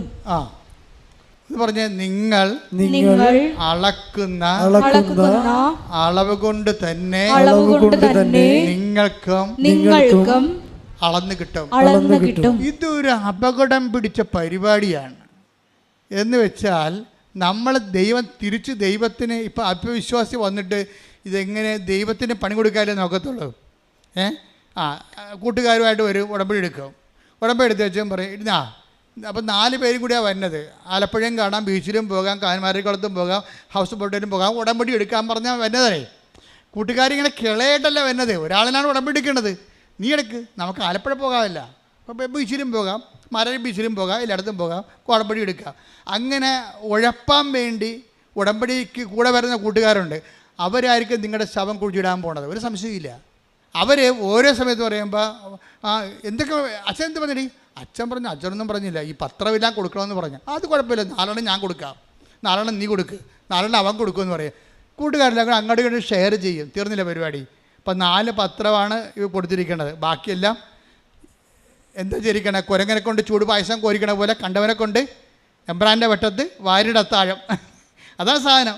ഇത് വർക്കൗട്ട് ചെയ്യത്തില്ല. നിങ്ങളിങ്ങനെ ഉടമ്പടി ഡയലൂട്ട് ചെയ്യുമ്പോൾ ഉള്ള കുഴപ്പം വെച്ച് കഴിഞ്ഞാൽ നിങ്ങൾ അളക്കുന്ന അളവുകോല് കൊണ്ടതിന് നിങ്ങൾക്കും അതാണ് സംഭവം. അത് കർത്താവ് നയം നേരത്തെ വ്യക്തമാക്കിയതാണ്. അതുകൊണ്ട് ഒരു കാരണവശാലും ദൈവത്തിന് പണി കൊടുക്കുന്ന രീതിയിൽ നിങ്ങൾ അഭ്യാസം കാണിക്കരുത്. ഉടമ്പടി ചെയ്യേണ്ടത് വെച്ചാൽ ഞങ്ങൾ 1 പറഞ്ഞാൽ നിങ്ങൾ 2 ചെയ്യണം. പ്രഭാഷകൻ അങ്ങനെ പറയണം. അവൻ 1 പ്രാവശ്യം എന്നോട് പറഞ്ഞു, ഞാൻ 2 പ്രാവശ്യം കേട്ടെന്ന്. Take the bed of God. സ്തുതിക്കട്ടെ. ഹല്ലേലൂയ, ഹല്ലേലൂയ, ഹല്ലേലൂയ, ഹല്ലേലൂയ. 62-ാം സങ്കീർത്തനം 11-ാം തിരുവചനം. സങ്കീർത്തനം 62:11. ദൈവം 1 പ്രാവശ്യം അരുൾ ചെയ്തു, 2 പ്രാവശ്യം ഞാനത് കേട്ടു, ശക്തി ദൈവത്തിൻ്റെതാണ്. മനസ്സിലായില്ലേ? ഇത് നിസ്സാര വചനമല്ല ഇത്. എന്താണ് പറഞ്ഞത്? ഒന്ന് വായിച്ചേ. ദൈവം ഒരു പ്രാവശ്യം അരുൾ ചെയ്തു. ദൈവം ഒരു പ്രാവശ്യം അരുളി ചെയ്തു. ദൈവം ഒരു പ്രാവശ്യം അരുൾ ചെയ്തു. രണ്ട് പ്രാവശ്യം ഞാനത് കേട്ടു. ശക്തി ദൈവത്തിൻ്റെതാണ്. ശക്തി ദൈവത്തിൻ്റെതാണ്. അപ്പൊ ബലം, ശക്തി നമുക്ക് തരണത്, നമുക്ക് ദൈവം ശക്തി തരുമ്പോൾ നമ്മളെന്താ, നമ്മൾ ബലം പ്രാപിക്കും. അപ്പൊ ദൈവത്തിൻ്റെതാണ് ശക്തി. ദൈവമാണ് അന്തിമ തീരുമാനം എടുക്കുന്നത്. നമ്മൾ എംപവർ ചെയ്യണോ വേണ്ടയോ, എത്രത്തോളം എംപവർ ചെയ്യണം എന്നുള്ള ആരാ തീരുമാനിക്കണത്? ദൈവമാണ്. അപ്പോൾ എങ്ങനെ അതിൻ്റെ മെക്കാനിസം എന്താണ്? അവൻ ഒരു പ്രാവശ്യം എന്നോട് പറഞ്ഞു, ഞാൻ എന്ത് ചെയ്തു? ഞാൻ കേട്ടില്ലല്ലോ എന്നല്ല പറഞ്ഞത്. എന്താണ് പറഞ്ഞത്? ഞാൻ കേട്ടില്ലല്ലോ, ഒന്നുകൂടി പറയാമെന്നല്ല ചോദിച്ചത്. അവൻ ഒരു പ്രാവശ്യം എന്നോട് പറഞ്ഞു, ഞാൻ 2 പ്രാവശ്യം പറഞ്ഞതുപോലെയാണ് എടുത്തതെന്ന്. മനസ്സിലായില്ലേ? എൻ്റെ അർത്ഥം എന്താണ്? അവനൊരു പ്രാവശ്യം എന്നോട് പറഞ്ഞു, 2 പ്രാവശ്യം ഞാൻ കേട്ടെന്ന് പറഞ്ഞാൽ അവൻ എന്നോട് 2 പ്രാവശ്യം പറഞ്ഞതുപോലെയാണ്. ഒരു പ്രാവശ്യം പറഞ്ഞപ്പോൾ ഞാൻ എടുത്തത് അവൻ 2 പ്രാവശ്യം എന്നോട് പറഞ്ഞു എന്ന് വെച്ച് കഴിഞ്ഞാൽ അടിവരയിട്ട് പറഞ്ഞെന്നാ പ്രശ്നം.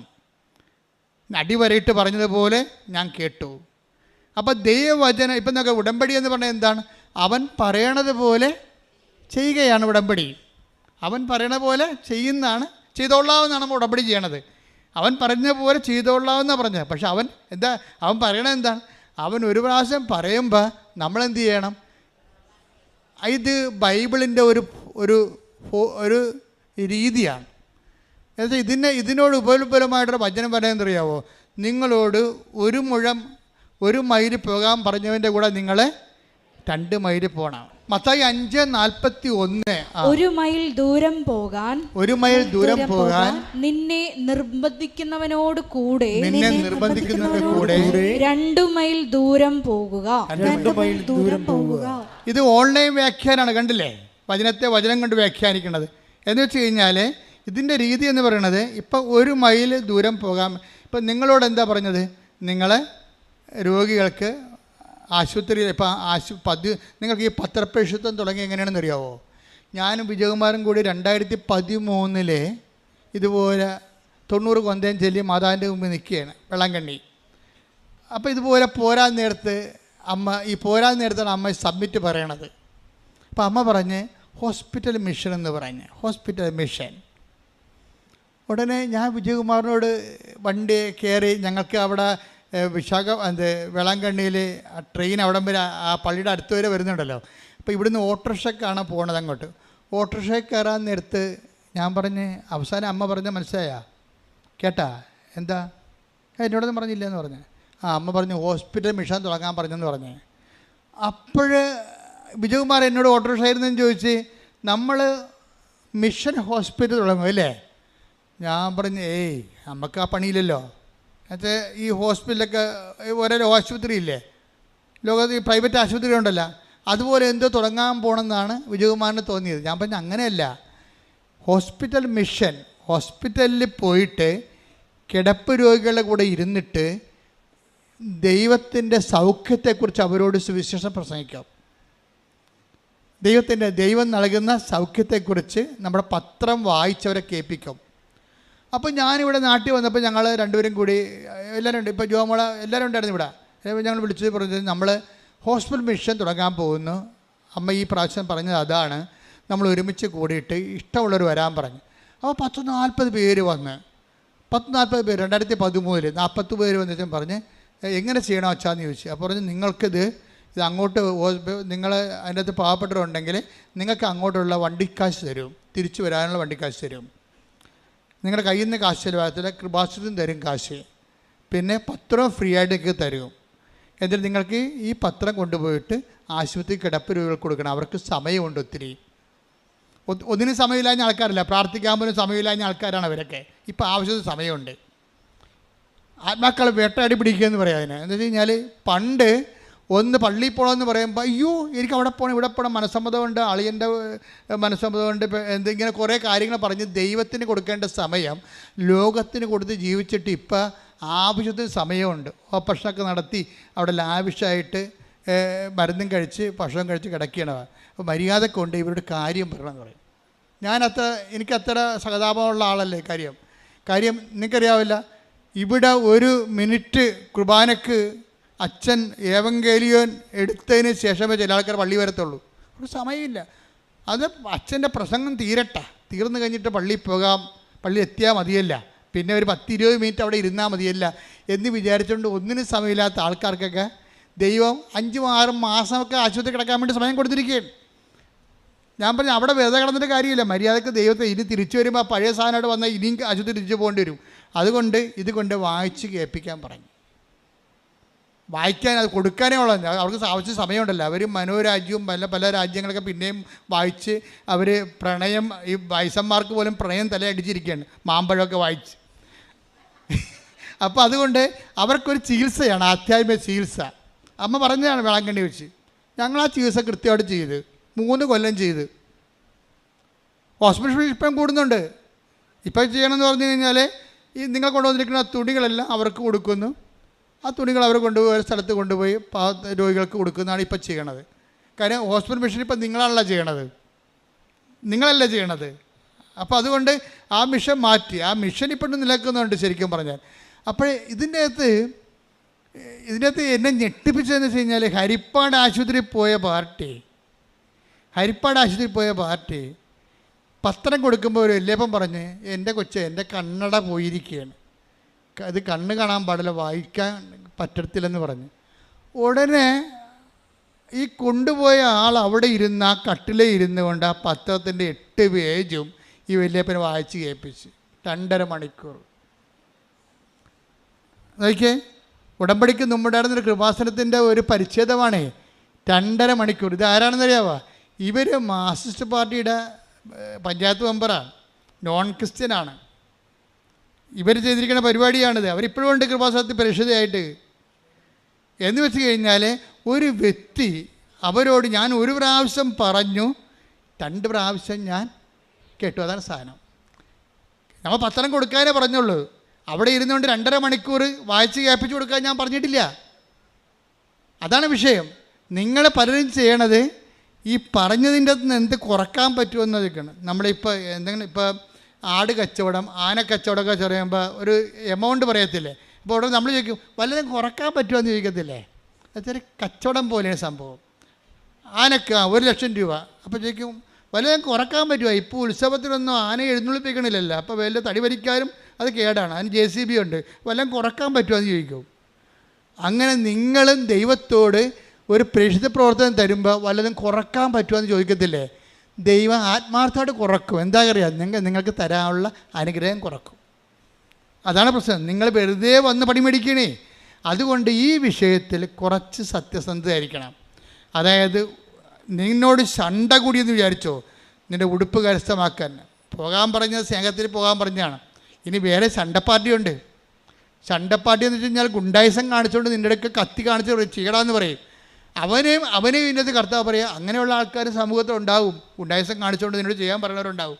അപ്പോൾ അവനോടും പറയണം, ശണ്ട കൂടി നിന്നോട് ഉടുപ്പ് കരസ്ഥമാക്കാൻ ഉദ്ദേശിക്കുന്നവനെ മേലങ്കി കൂടി കൊടുക്കണം പറയും. നിന്നോട് ചോദിക്കുന്നവർക്കെല്ലാം കൊടുക്കാൻ പറയും. ഈ കൊടുക്കുക എന്നുള്ള സംഭവം എന്ന് വെച്ച് കഴിഞ്ഞാൽ ഉടമ്പടിയുടെ ഏറ്റവും വലിയ ഒരു കൃപ ആർജനത്തിൻ്റെ ഒരു സംഭവമാണ്. വാങ്ങിക്കാനുള്ള സന്തോഷത്തേക്കാളുപരി കൊടുക്കാനുള്ള സന്തോഷം ഉണ്ടാകണം. അതിനൊരു അനോയിൻറ്റിങ് ഉണ്ട്, പ്രത്യേകിച്ച് അനോയിൻറ്റിങ് ഉണ്ട്. ഉടമ്പടി ഒരു ഉടമ്പടി പുതുക്കി കഴിയുമ്പോൾ തന്നെ നിങ്ങൾക്ക് അനോയിൻറ്റിങ് ആയില്ലെങ്കിൽ നിങ്ങൾ ഉടമ്പടി പുതുക്കാൻ അർഹരല്ലെന്ന് എൻ്റെ അർത്ഥം. നമുക്ക് വാങ്ങിക്കുമ്പോൾ എന്ത് സന്തോഷമാണ്. ഒരു സാരി നല്ല ആൾ തന്നത് നമുക്ക് സന്തോഷമല്ലേ? അപ്പോൾ നമുക്കൊരു സാരി കൊടുക്കാനാണെങ്കിൽ പെട്ടി സ്ഥലവിലേക്ക് കൊടുക്കും, ഭയങ്കര സന്തോഷമായിരിക്കും. പെട്ടി സ്ഥലം ഉണ്ട്, നിങ്ങൾ കൊടുക്കാൻ 2 ഉള്ളെങ്കിൽ അയ്യോ ഇനിയിപ്പോൾ മഴക്കാലമൊക്കെ ആയിരിക്കും, മഴക്കാലത്തൊക്കെ ഉടുക്കാൻ സാധനം വേണ്ടേ എന്ന് പറഞ്ഞുകൊണ്ട് എടുത്ത സാരി പിന്നെ എടുത്ത് അകത്ത് വെക്കും. അപ്പോൾ നിങ്ങൾ ഉടമ്പടിയിലല്ല ശരിക്കും പറഞ്ഞാൽ. ദൈവത്തിന് അറിയാമല്ലോ ഇത്. കൈ ശോഷിച്ചു പോയ ആളാണ് കർത്താവ്. എപ്പോഴും കൈ ശോഷിച്ചു പോയ ഒരാളെ കാണുന്നത്. മർക്കോസ് 3:3 കൈ ശോഷിച്ചവനോട് അവൻ പറഞ്ഞു എഴുന്നേറ്റ് നടുവിലേക്ക് വരൂ. അനന്തരം അവൻ അവരോട് ചോദിച്ചു ശാപത്തിൽ നന്മ ചെയ്യുന്നതോ തിന്മ ചെയ്യുന്നതോ ജീവൻ രക്ഷിക്കുന്നതോ നശിപ്പിക്കുന്നതോ ഏതാണ് നിയമാനുസൃതം? അവർ നിശബ്ദരായിരുന്നു. അവരുടെ ഹൃദയകാഠിന്യത്തിൽ ദുഃഖിച്ച് അവരെ ക്രോധത്തോടെ നോക്കിക്കൊണ്ട് യേശു അവനോട് പറഞ്ഞു, കൈ നീട്ടുക. അവൻ കൈ നീട്ടി, അത് സുഖപ്പെട്ടു. ഉടമ്പടി ഇത്രയും നിങ്ങളോട് പറയുന്നുള്ളൂ. എന്താ പ്രശ്നം? യേശു എന്താ പറയണത്? നിങ്ങൾ കൈ സൂക്ഷിച്ചിരിക്കുകയാണ്, അർത്ഥ കൈ കുപ്പിലേക്കാത്ത പാർട്ടിയാണ്, കൈയൊക്കെ നേരെ ഉണ്ടാകുവേ. പക്ഷെ ദൈവത്തിൻ്റെ മുമ്പിൽ, മനുഷ്യൻ്റെ മുമ്പിലാണ് നീണ്ടിരിക്കണ കൈ. ദൈവത്തിൻ്റെ മുമ്പിൽ നിങ്ങളുടെ കൈയെല്ലാം സൂക്ഷിച്ചിരിക്കുകയാണ്. നീളത്തല്ല, ആരെ കണ്ടാൽ നീളത്തില്ല, ഒരു രോഗിനെ കണ്ടാൽ നീളത്തില്ല, ഇല്ലായ്മക്കാരനെ കണ്ടാൽ നീളത്തില്ല. കൈ ഇങ്ങനെ സൂക്ഷിച്ചങ്ങനെ ഇരിക്കും. ഇങ്ങനെ ആർക്കും ഒന്നും കൊടുക്കത്തില്ല. അർത്ഥയ്ക്ക് ഉപ്പ് ചേർക്കാത്ത ആൾക്കാരോട് ദൈവം പറയും, കൈ നീട്ടുക. എന്താണ്? കൈ നീട്ടിയാണ് നമ്മൾ കൊടുക്കുന്നത്. ഉടമ്പടി കൊടുത്തുകൊണ്ട് നിൻ്റെ കൃപയുടെ നിലവാരം വർദ്ധിപ്പിക്കുന്ന ഒരു പദ്ധതി പ്രയോഗമാണ്. പ്രാർത്ഥിക്കുക, കർത്താവായ ദൈവമേ, കർത്താവായ ദൈവമേ, മനുഷ്യന്മാർക്ക് ഒന്നും കൊടുക്കാതെ, മനുഷ്യന്മാർക്ക് ഒന്നും കൊടുക്കാതെ, ആവശ്യപ്പെട്ടവൻ ചോദിച്ചാലും കൊടുക്കാതെ, ആവശ്യപ്പെട്ടവൻ ചോദിച്ചാലും കൊടുക്കാതെ, എന്റെ കൈ സൂക്ഷിച്ചു പോയതായി നീ കണ്ടെത്തിയെങ്കില് ഉടമ്പടിയിലൂടെ എന്റെ സൂക്ഷിച്ച കയ്യെ, കൊടുക്കാത്ത കയ്യെ നീ സുഖപ്പെടുത്തിക്കൊണ്ട് നിന്റെ ദാനത്തിന്റെ, നിന്റെ ഔദാര്യത്തിന്റെ ആളായ്മയായി എന്നെ ഉയർത്തണമേ, എന്നെ വളർത്തണമേ.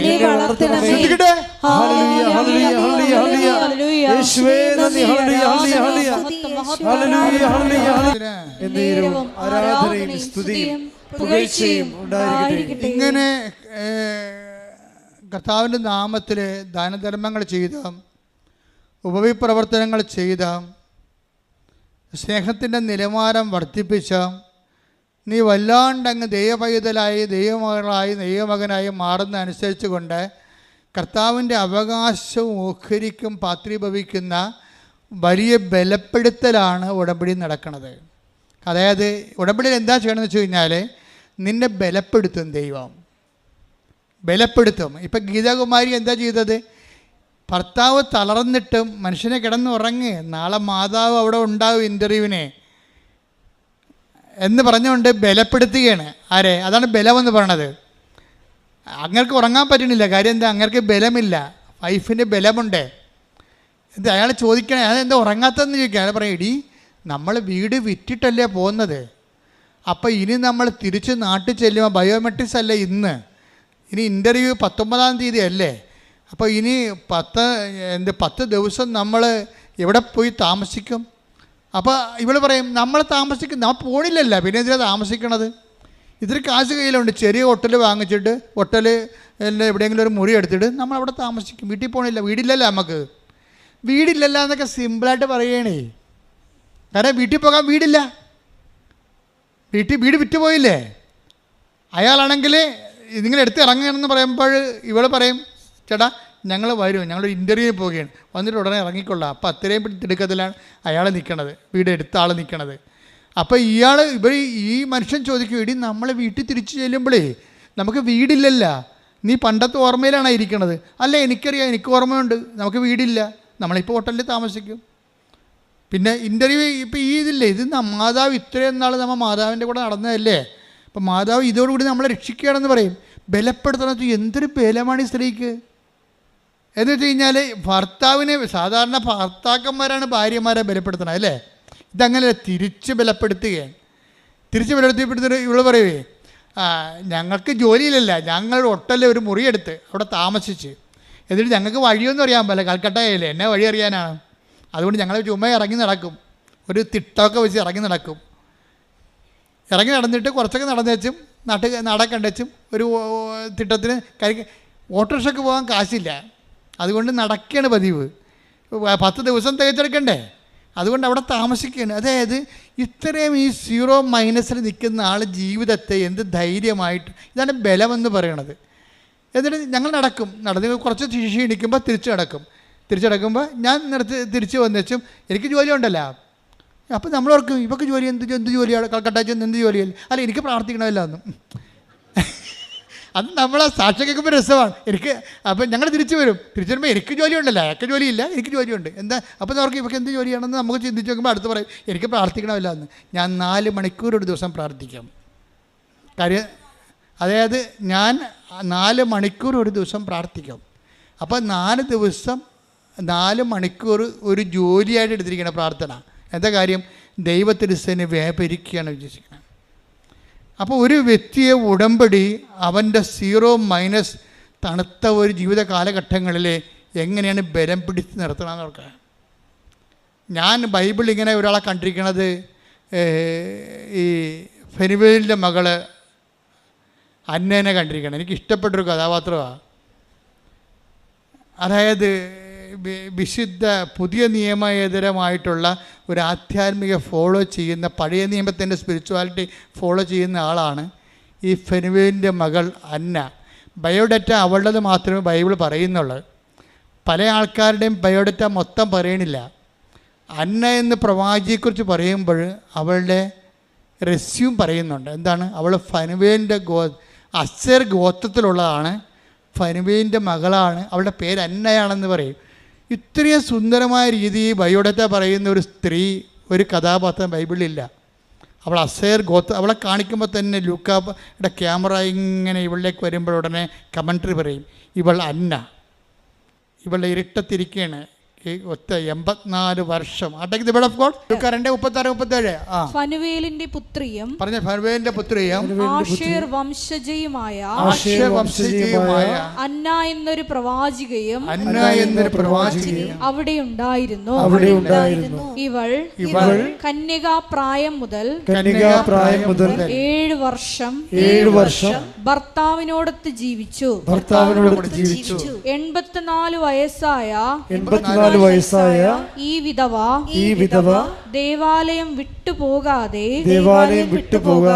രാപ്പകൽ ദൈവത്തെ സ്തുതിച്ചുകൊണ്ട് ഉപവാസത്തിലും പ്രാർത്ഥനയിലും കഴിയുകയായിരുന്നു. അതായത് ഓൾഡ് ടെസ്റ്റമെന്റ് സ്പിരിച്വാലിറ്റി എന്തുമാത്രം പവർഫുൾ ആയിരുന്നു എന്ന് അറിയണമെങ്കിൽ അതിൻ്റെ അകത്ത് യേശുവിൻ്റെ ഒരു സാന്നിധ്യം. നമുക്കറിയാമല്ലോ, വചനം ആര് ജീവിച്ചാലും, അത് പഴയ നിയമമായാലും പുതിയ നിയമം ജീവിച്ചാലും യേശുവിൻ്റെ സ്പിരിച്വാലിറ്റി തന്നെ ജീവിക്കണത്. പിന്നെ അഡീഷൻ ഉള്ളതെന്ന് പറയണത് മുഴുവനും കർത്താവിൻ്റെ പുതിയ നിയമ കാലഘട്ടത്തിലേക്കുള്ള ഒരു അഭിഷേക ജനത്തിൻ്റെ ഒരു ദൈവരാജ്യത്തിൻ്റെ ഒരു പൗരൻ്റെ ആധ്യാത്മികതയിലേക്ക് ഇതിനെ കൺവേർട്ട് ചെയ്തിരിക്കുന്ന കുറച്ച് അപ്ഡേഷൻസ് ഈശോ വരുത്തിയിട്ടുണ്ട്. അതിൻ്റെ കൂടെ തന്നെയാണ് കുർബാനയുള്ളത്. അങ്ങനെയാണ് ഇത് പൂർണ്ണമാകുന്നത്. സാന്നിധ്യം, ദൈവത്തിൻ്റെ തനി സാന്നിധ്യം നിത്യതയ്ക്ക് ആഹാരമായി ഈശോ തന്നെ നൽകുന്ന ആ വെളിപാടുകളുടെ പൂർണ്ണതയിലേക്കാണ് ഈ കുർബാനയൊക്കെ വരണത് ശരിക്കും. പക്ഷേ എങ്കിലും ആദ്യകാലങ്ങളിൽ ജീവിച്ച സ്പിരിച്വാലിറ്റി അത്ര മോശമല്ലായിരുന്നു. എന്താ കാര്യം? ഇവളുടെ ലൈഫ് നോക്കിക്കേ. ലൂക്കാ 2:36 വായിക്കണം. ഇവൾ പറയണത്, ഇവളുടെ പ്രശ്നം അന്ന, അവൾക്ക് എത്ര വയസ്സുണ്ട്? 84 വയസ്സുണ്ട് അല്ലേ? 84 വയസ്സ്. 84 വയസ്സുള്ള ആളുടെ ജീവിതം എന്താ പറയണത്? ഇവൾ താരുണ്യം മുതൽ 12 വയസ്സിലല്ലേ? അപ്പം താരുണ്യം മുതൽ 7 വർഷം, 12 7 19 വർഷമാണ് ഇവൾ കുടുംബത്തിൽ ജീവിച്ചത്. 7ാമത്തെ വർഷം ഭർത്താവ് മരിച്ചുപോയി. പിന്നെ എന്ത് പറ്റി? ബാക്കി 63-64 കൊല്ലം എന്താണ് ചെയ്തത്? 64 കൊല്ലം ഇവൾ എന്ത് ചെയ്ത്? അവൾക്ക് ജോലിയുണ്ട്. അതാണ് ഈ ഗീതാകുമാരിയുടെ സാക്ഷ്യം ഇവിടെ വരണേൻ്റെ കാര്യം. അവൾക്ക് ജോലിയുണ്ട്. എന്താ ജോലി അവളുടെ? 64 കൊല്ലം ഇവൾ ദേവാലയം വിട്ടുപോകാതെ കണ്ടാ ആ ദൈവത്തിൻ്റെ സാന്നിധ്യം. കർത്താവ് ഗുഡ് ബൈ പറയുമ്പോൾ അവരോട് പറയുന്ന വാക്കിതാണ്, നിങ്ങൾ ജെറുസലേം take the word of God. അപ്പോസ്തലപ്രവർത്തനങ്ങൾ 1:4. അപ്പോസ്തലപ്രവർത്തനം 1:4. അവൻ അവരോടൊപ്പം ഭക്ഷണത്തിനിരിക്കുമ്പോൾ കൽപ്പിച്ചു. അപ്പം അവൻ അവരോടൊപ്പം ഭക്ഷണത്തിരിക്കുമ്പോൾ കൽപ്പിച്ചു, നിങ്ങൾ ജെറുസലേം വിട്ടുപോകരുത്. എന്നിൽ നിന്ന് നിങ്ങൾ കേട്ട പിതാവിന്റെ വാഗ്ദാനം കാത്തിരിക്കുവിൻ. അപ്പോൾ അതായത് എപ്പോഴും നമ്മളിങ്ങനെ ഒരു ഒറ്റപ്പെടുന്ന സാഹചര്യം ജീവിതത്തിൽ ഉണ്ടാകും. അപ്പോൾ ഒറ്റപ്പെടുന്ന സാഹചര്യം എന്ന് പറഞ്ഞാൽ ചിലപ്പോൾ ഒന്നും വർക്കൗട്ട് ചെയ്യത്തില്ല. ഇപ്പോൾ അപ്പോസ്തലന്മാർക്ക് എന്താ സംഭവിച്ചു? യേശു മരിച്ചു, ഉയർത്തെഴുന്നേറ്റു. അതുപോലെ തന്നെ ഈശോയുടെ ഫിസിക്കൽ പ്രസൻസ് അവർക്കില്ല. ഇല്ല. ഇപ്പോൾ നമ്മുടെ ഭർത്താക്കന്മാർ മരിക്കാം, മക്കൾ മരിക്കാം, ഭാര്യമാർ മരിക്കാം. അതെല്ലാം സ്വാഭാവികമായി ലോകത്ത് സംഭവിക്കാൻ സാധ്യതയുള്ളതാണ്. നിങ്ങളങ്ങനെ സംഭവിക്കത്തില്ല എന്ന് പറഞ്ഞിരുന്നുകൊണ്ട് സന്തോഷത്തോടെ ഇരിക്കുകയാണ്. പക്ഷേ സംഘം സംഭവിക്കുമ്പോൾ ഉടനെ ഞങ്ങൾ പണം എടുക്കാൻ വരുമ്പോൾ പറയും, എൻ്റെ അച്ഛാ എന്നെയും കൂടി കൊണ്ടുപോയിക്കൊള്ളാൻ പറയും. അവർ വരുവാ? അവരത്തില്ല, അവരങ്ങനെ പറയണതേ ഉള്ളൂ. അപ്പോൾ ഇതിനൊക്കെ ഒരു പ്രിപ്പറേഷൻ എപ്പോഴും നല്ലതാണ്. ദൈവത്തെ ഭർത്താവിനെ മുൻനിർത്തിയ, ഭാര്യയെ മുൻനിർത്തിയ, മക്കളെ മുൻനിർത്തിയല്ല ജീവിതത്തെ കണക്ക് കൂട്ടേണ്ടത്. ദൈവത്തെ മാത്രം മുൻനിർത്തി കണക്കാക്കൂട്ടണം. ഇന്നല്ലെങ്കിൽ നാളെ എല്ലാവരും ഗുഡ് ബൈ പറഞ്ഞ് പിരിയാനുള്ള ആൾക്കാരാണ്. അതുകൊണ്ട് തന്നെ ദൈവത്തേക്കാൾ കൂടുതൽ ഇൻവെസ്റ്റ്മെൻറ്റ് ബന്ധങ്ങൾക്ക് കൊടുക്കരുത്. പണി കിട്ടാൻ സാധ്യതയുണ്ട്. മനസ്സിലായില്ലേ? ദൈവത്തേക്കാൾ ഇന്നല്ലെങ്കിൽ നാളെ എല്ലാവരും ഗുഡ് ബൈ പറഞ്ഞ് പിരിയേണ്ടതാണ്. അതുകൊണ്ട് തന്നെ നമ്മളത് ടേക്ക് ഫോർ ഗ്രാൻഡഡ് നേരത്തെ മനസ്സിൽ വിചാരിച്ചേക്കണം. അതുകൊണ്ടാണ് ഈശോ പറഞ്ഞത്, എന്നെക്കാളുപരി ഭർത്താവിനെയോ ഭാര്യയോ മക്കളെയോ വസ്തുവകളെ സ്നേഹിക്കുന്നവൻ എനിക്ക് യോഗ്യനല്ല. Take the word of God. ശ്രുതിക്കട്ടെ ഹല്ലേലൂയ, ഹല്ലേലൂയ, ഹല്ലേലൂയ, ഹല്ലേലൂയ, ഹല്ലേലൂയ. യേശുവേ നന്ദി, യേശുവേ ആരാധന, യേശുവേ ആരാധന, ആരാധന, ആരാധന, യേശുവേ ആരാധന, ആരാധന, ആരാധന, യേശുവേ ആരാധന. മത്തായി 14:26. മത്തായി 14:26. സ്വന്തം പിതാവിനെയും മാതാവിനെയും ഭാര്യയെയും മക്കളെയും സഹോദരന്മാരെയും സഹോദരിമാരെയും എന്നല്ല സ്വജീവനെ തന്നെയും വെറുക്കാതെ എന്റെ അടുത്ത് വരുന്ന ആർക്കും എന്റെ ശിഷ്യനായിരിക്കുവാൻ സാധിക്കുകയില്ല. യോഗ്യമില്ലെന്നാണ്. അതായത് ഇതിൻ്റെ അകത്ത് നമുക്കൊന്ന് അൾട്ടിമേറ്റോ എന്ന് പറഞ്ഞാൽ ഇത്തിരി കാർക്കശ്യമാണ് സംഭവം. ക്രിസ്തു ഇതിനേക്കാളെല്ലാം വലുതാണെന്നുള്ളതിൻ്റെ അത് നമ്മൾ തന്നെ അത് ദൈവത്തിന് മനസ്സിലാകണം. നമ്മൾ അങ്ങനെ ഒരു നിലവാരത്തിൽ എത്തിയിട്ടുണ്ട്, ഒരു ഡിറ്റാച്ച്മെൻറ്റിൽ എത്തിയിട്ടുണ്ടെന്ന്. ഇപ്പോൾ ഇവളുടെ പ്രശ്നം അത് തന്നെയാണല്ലോ. അതായത് ഇവൾ ആര് പറഞ്ഞാലും കേൾക്കത്തില്ല. എന്താ കാര്യം? അതിനേക്കാളെല്ലാം വലുതാണ് എൻ്റെ ദൈവം. ഇതാ വിഷയം. അതുകൊണ്ടാണ് എന്തെല്ലാം പറഞ്ഞാലും കളിയാക്കിയാലും ആക്ഷേപിച്ചാലും വഴക്കിട്ടാലും ഒന്നും അവൾ ഫീൽ ചെയ്യത്തില്ല. എന്താ കാര്യം? ഇവൾ ചെയ്യുന്ന ഇവൾ അത്രയും കർത്താവുമായിട്ട് അറ്റാച്ച്ഡ് ആണ്. അതുകൊണ്ടാണ് ഇവൾക്ക് പ്രത്യാശ ലഭിക്കുന്നതിൻ്റെ കാരണം. ഭർത്താവിനെ പോലും പ്രത്യാശയിൽ ഇങ്ങനെ ബലപ്പെടുത്തി നിർത്തിക്കൊണ്ടിരിക്കുന്ന ഇയാൾ. അതായത് ഈ ആധ്യാത്മിക ഈ ഉടമ്പടി ഉണ്ടാകുന്നൊരു ഗുണം അതാണ്. ഉടമ്പടി സത്യസന്ധമായിട്ടാണ് നിങ്ങൾ ചെയ്യണമെങ്കിൽ അതിലുപയോഗിക്കേണ്ട ഒരു സൊല്യൂഷൻ ലവ് ഓഫ് ഗോഡാണ്. ഇപ്പോൾ എന്താ പ്രശ്നം വെച്ച് കഴിഞ്ഞാൽ നമുക്ക് ചില അനുഗ്രഹങ്ങൾ ലഭിക്കാൻ വേണ്ടി തൽക്കാലത്തേക്ക് ദൈവമായിട്ട് ഒരു ചരഞ്ഞ സ്നേഹം ഉണ്ടാക്കിയെടുക്കും നിങ്ങൾ. ഞാൻ അതങ്ങനെ വിളിക്കാൻ ആഗ്രഹിക്കുന്നത്. ചരഞ്ഞതെന്നൊക്കെ പറഞ്ഞത് പല വലിയപ്പന്മാർ പറയുന്ന മലയാളമാണ്. വെച്ച് കഴിഞ്ഞാൽ അതായത് നമ്മൾക്ക് തൽക്കാലത്തേക്ക് ഒരു ആനുകൂല്യം നേടിയെടുക്കാൻ വേണ്ടി ദൈവത്തോട് നമ്മൾ കാണിക്കുന്ന ഒരു സ്നേഹമാണ്. അവിടെ എവിടെയെങ്കിലും നമ്മളെ പ്രതീക്ഷയ്ക്കൊത്ത് നമ്മുടെ അനുഗ്രഹം കിട്ടുന്നില്ല എന്നുണ്ടെങ്കിൽ ശരിക്കും നിങ്ങളുടെ തനി നിറം നിങ്ങളെ പുറത്തെടുക്കും. ഒന്ന് നിങ്ങളെ പ്രാർത്ഥിക്കാൻ മടിക്കും, അല്ലെങ്കിൽ കിടന്ന് ഉറങ്ങും. മനസ്സിലായില്ലേ? അതുപോലെ തന്നെ നിങ്ങളെ ഉടമ്പടി പ്രാർത്ഥനയുടെ സമയം തെറ്റിക്കും, അല്ലെങ്കിൽ പ്രേക്ഷിത പ്രവർത്തനം തെറ്റിക്കും. അങ്ങനെ ഒത്തിരിയേറെ. അതായത് നിങ്ങൾ പ്രാധാന്യം കൊടുക്കുന്നത് ദൈവത്തിനല്ലെന്ന് ദൈവം തന്നെ നിങ്ങളെ കൊണ്ട് പറയിപ്പിക്കും. അത് ഈ മൂക്ക് കൊണ്ട് ഇങ്ങനെ ഇമ്മറ ഇക്ര എന്നൊക്കെ വരപ്പിക്കും. നമ്മൾ അഭ്യാസം കാണിച്ചാൽ അപ്പം വരപ്പിക്കും സാധനം. കാരണം ദൈവത്തിനറിയാം ഇത് ചുമ്മാ. ഇപ്പം ചില പിള്ളേർ കണ്ടില്ലേ, പിള്ളേർ കാണുമ്പോൾ ഇപ്പോൾ നമ്മൾ പഠിക്കൽ അപ്പന്മാരെത്തുമ്പോൾ തന്നെ അമ്മയുടെ മടി ഇരുന്ന കുഞ്ഞുങ്ങളായിരിക്കും. അവിടെ ഷഡ്ഡി പോലും ഇല്ലാതെ ഓടി അപ്പാ എന്നും പറഞ്ഞ് ഓടിച്ചെല്ലും കുഞ്ഞുങ്ങൾ. 2 വയസ്സുള്ള. ഞാൻ എപ്പോഴും പറയുന്ന ഒരു ഉദാഹരണമാണത്. അപ്പോൾ അപ്പനും പറഞ്ഞാൽ പൊട്ടനാണല്ല. അപ്പം പറയും എൻ്റെ കുഞ്ഞ് അമ്മയുടെ മടി ഇരുന്നിട്ട് പോലും എന്നെ കണ്ടപ്പോൾ ഓടി വന്നല്ല എന്ന് ഓർക്കും. അതിൽ ഓടി സിംഗിൾ വാടാതെ ഈ സാധനത്തിൽ പൊക്കിയെടുത്ത് താഴെ വെക്കും. പിന്നെ കാണത്തില്ല ഇതിനാ. എന്താ കാര്യം? അപ്പൻ്റെ കയ്യിൽ നിന്ന് ഓറഞ്ച് അടിച്ചുകൊണ്ട് അവൻ പോയി. അതാണ് അവനാ ഓറഞ്ച് കണ്ടിട്ട് തുള്ളണതാണ് ശരിക്കും പറഞ്ഞാൽ.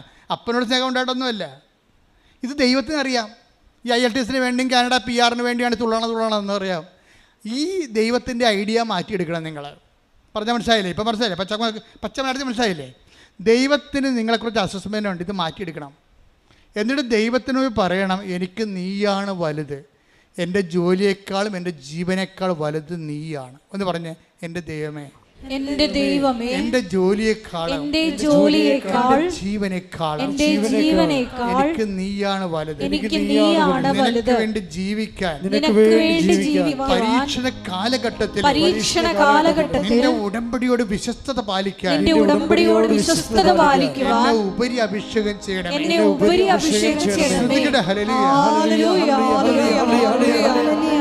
മഹത്വം, ആരാധന, ആരാധന.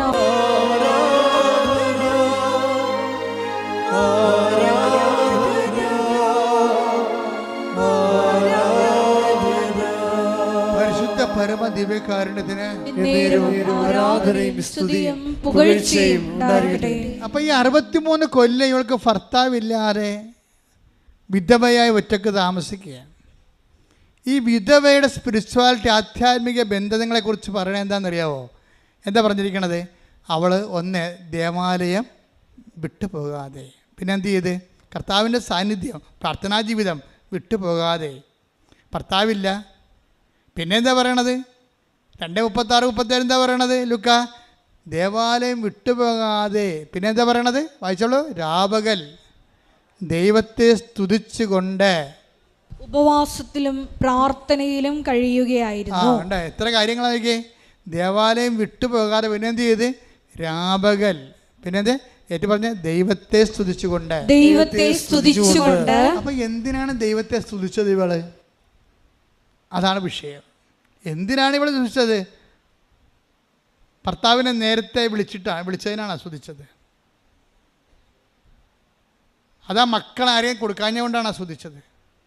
ഇവക്ക് എന്താ ദൈവം കൊടുത്തത്? മക്കളെ കൊടുത്തില്ല. ഇപ്പം ചില ആൾക്കാർ മക്കളെ കൊടുത്തില്ലെന്നും പറഞ്ഞുകൊണ്ട്, ഓ ഞാൻ എന്നാത്തിനാണ് പള്ളിയിൽ പോകാത്തത്, പള്ളിയിൽ പോണത്, എനിക്ക് ദൈവം മക്കളെ തന്നില്ല, എനിക്ക് ദൈവം ചെറുക്കനെ തന്നില്ല, എനിക്ക് ദൈവം പെണ്ണിനെ തന്നില്ല എന്ന് പറഞ്ഞുകൊണ്ട് എത്രയോ പേരാണ്. എന്നിട്ട് ദൈവത്തോട് എന്തിനാണ് ഈ മത്സരം കാണിക്കണത്? കാണിക്കണത് എന്താ? ഒരു കാര്യമൊന്നുമില്ല. കാര്യം നിനക്ക് എന്തെങ്കിലും ഇല്ല എങ്കിൽ അത് ദൈവത്തിൻ്റെ പ്രസൻസിൻ്റെ സ്ഥലമാണത്.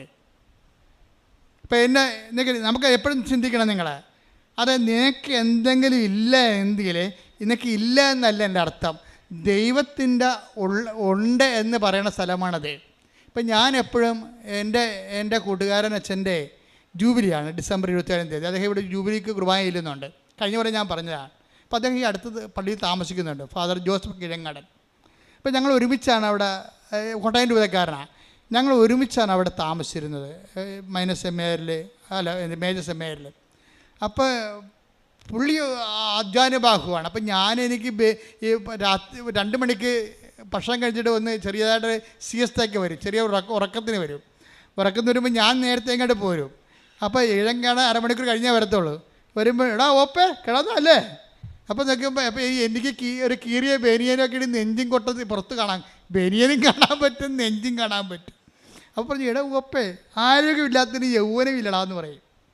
പുള്ളി പറയുന്ന ഡയലോഗാണ്, എനിക്ക് ഭയങ്കര ഇഷ്ടമാണ് പുള്ളിയെ. അപ്പോൾ ആരോഗ്യമില്ലാതൊക്കെ യൗവനമില്ലടാന്ന് പറയും. പുള്ളി എന്നിട്ട് മസിലേക്ക് അടക്കി എൻ്റെ അടുത്ത് ഇങ്ങനെ, പുള്ളിക്ക് നല്ല ആരോഗ്യമാണ്.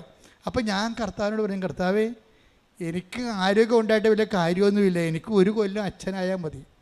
ഞാൻ രാത്രി ആകുമ്പോൾ എനിക്ക് ശരിക്കും ഞാൻ കിഴങ്ങാടിനോട് സന്തോഷത്തെ സംസാരിക്കുമെങ്കിലും എനിക്ക് ഉള്ളിൽ സങ്കടം വരും. എന്ന് വെച്ച് കഴിഞ്ഞാൽ ആരോഗ്യമില്ല, ഇപ്പോഴും വലിവ് വന്നുകൊണ്ടിരിക്കും, വലിവും ക്ഷീണമൊക്കെ വരും, എപ്പോഴും വരും, മിക്കവാറും ആശുപത്രിയിലൊക്കെ പോകും.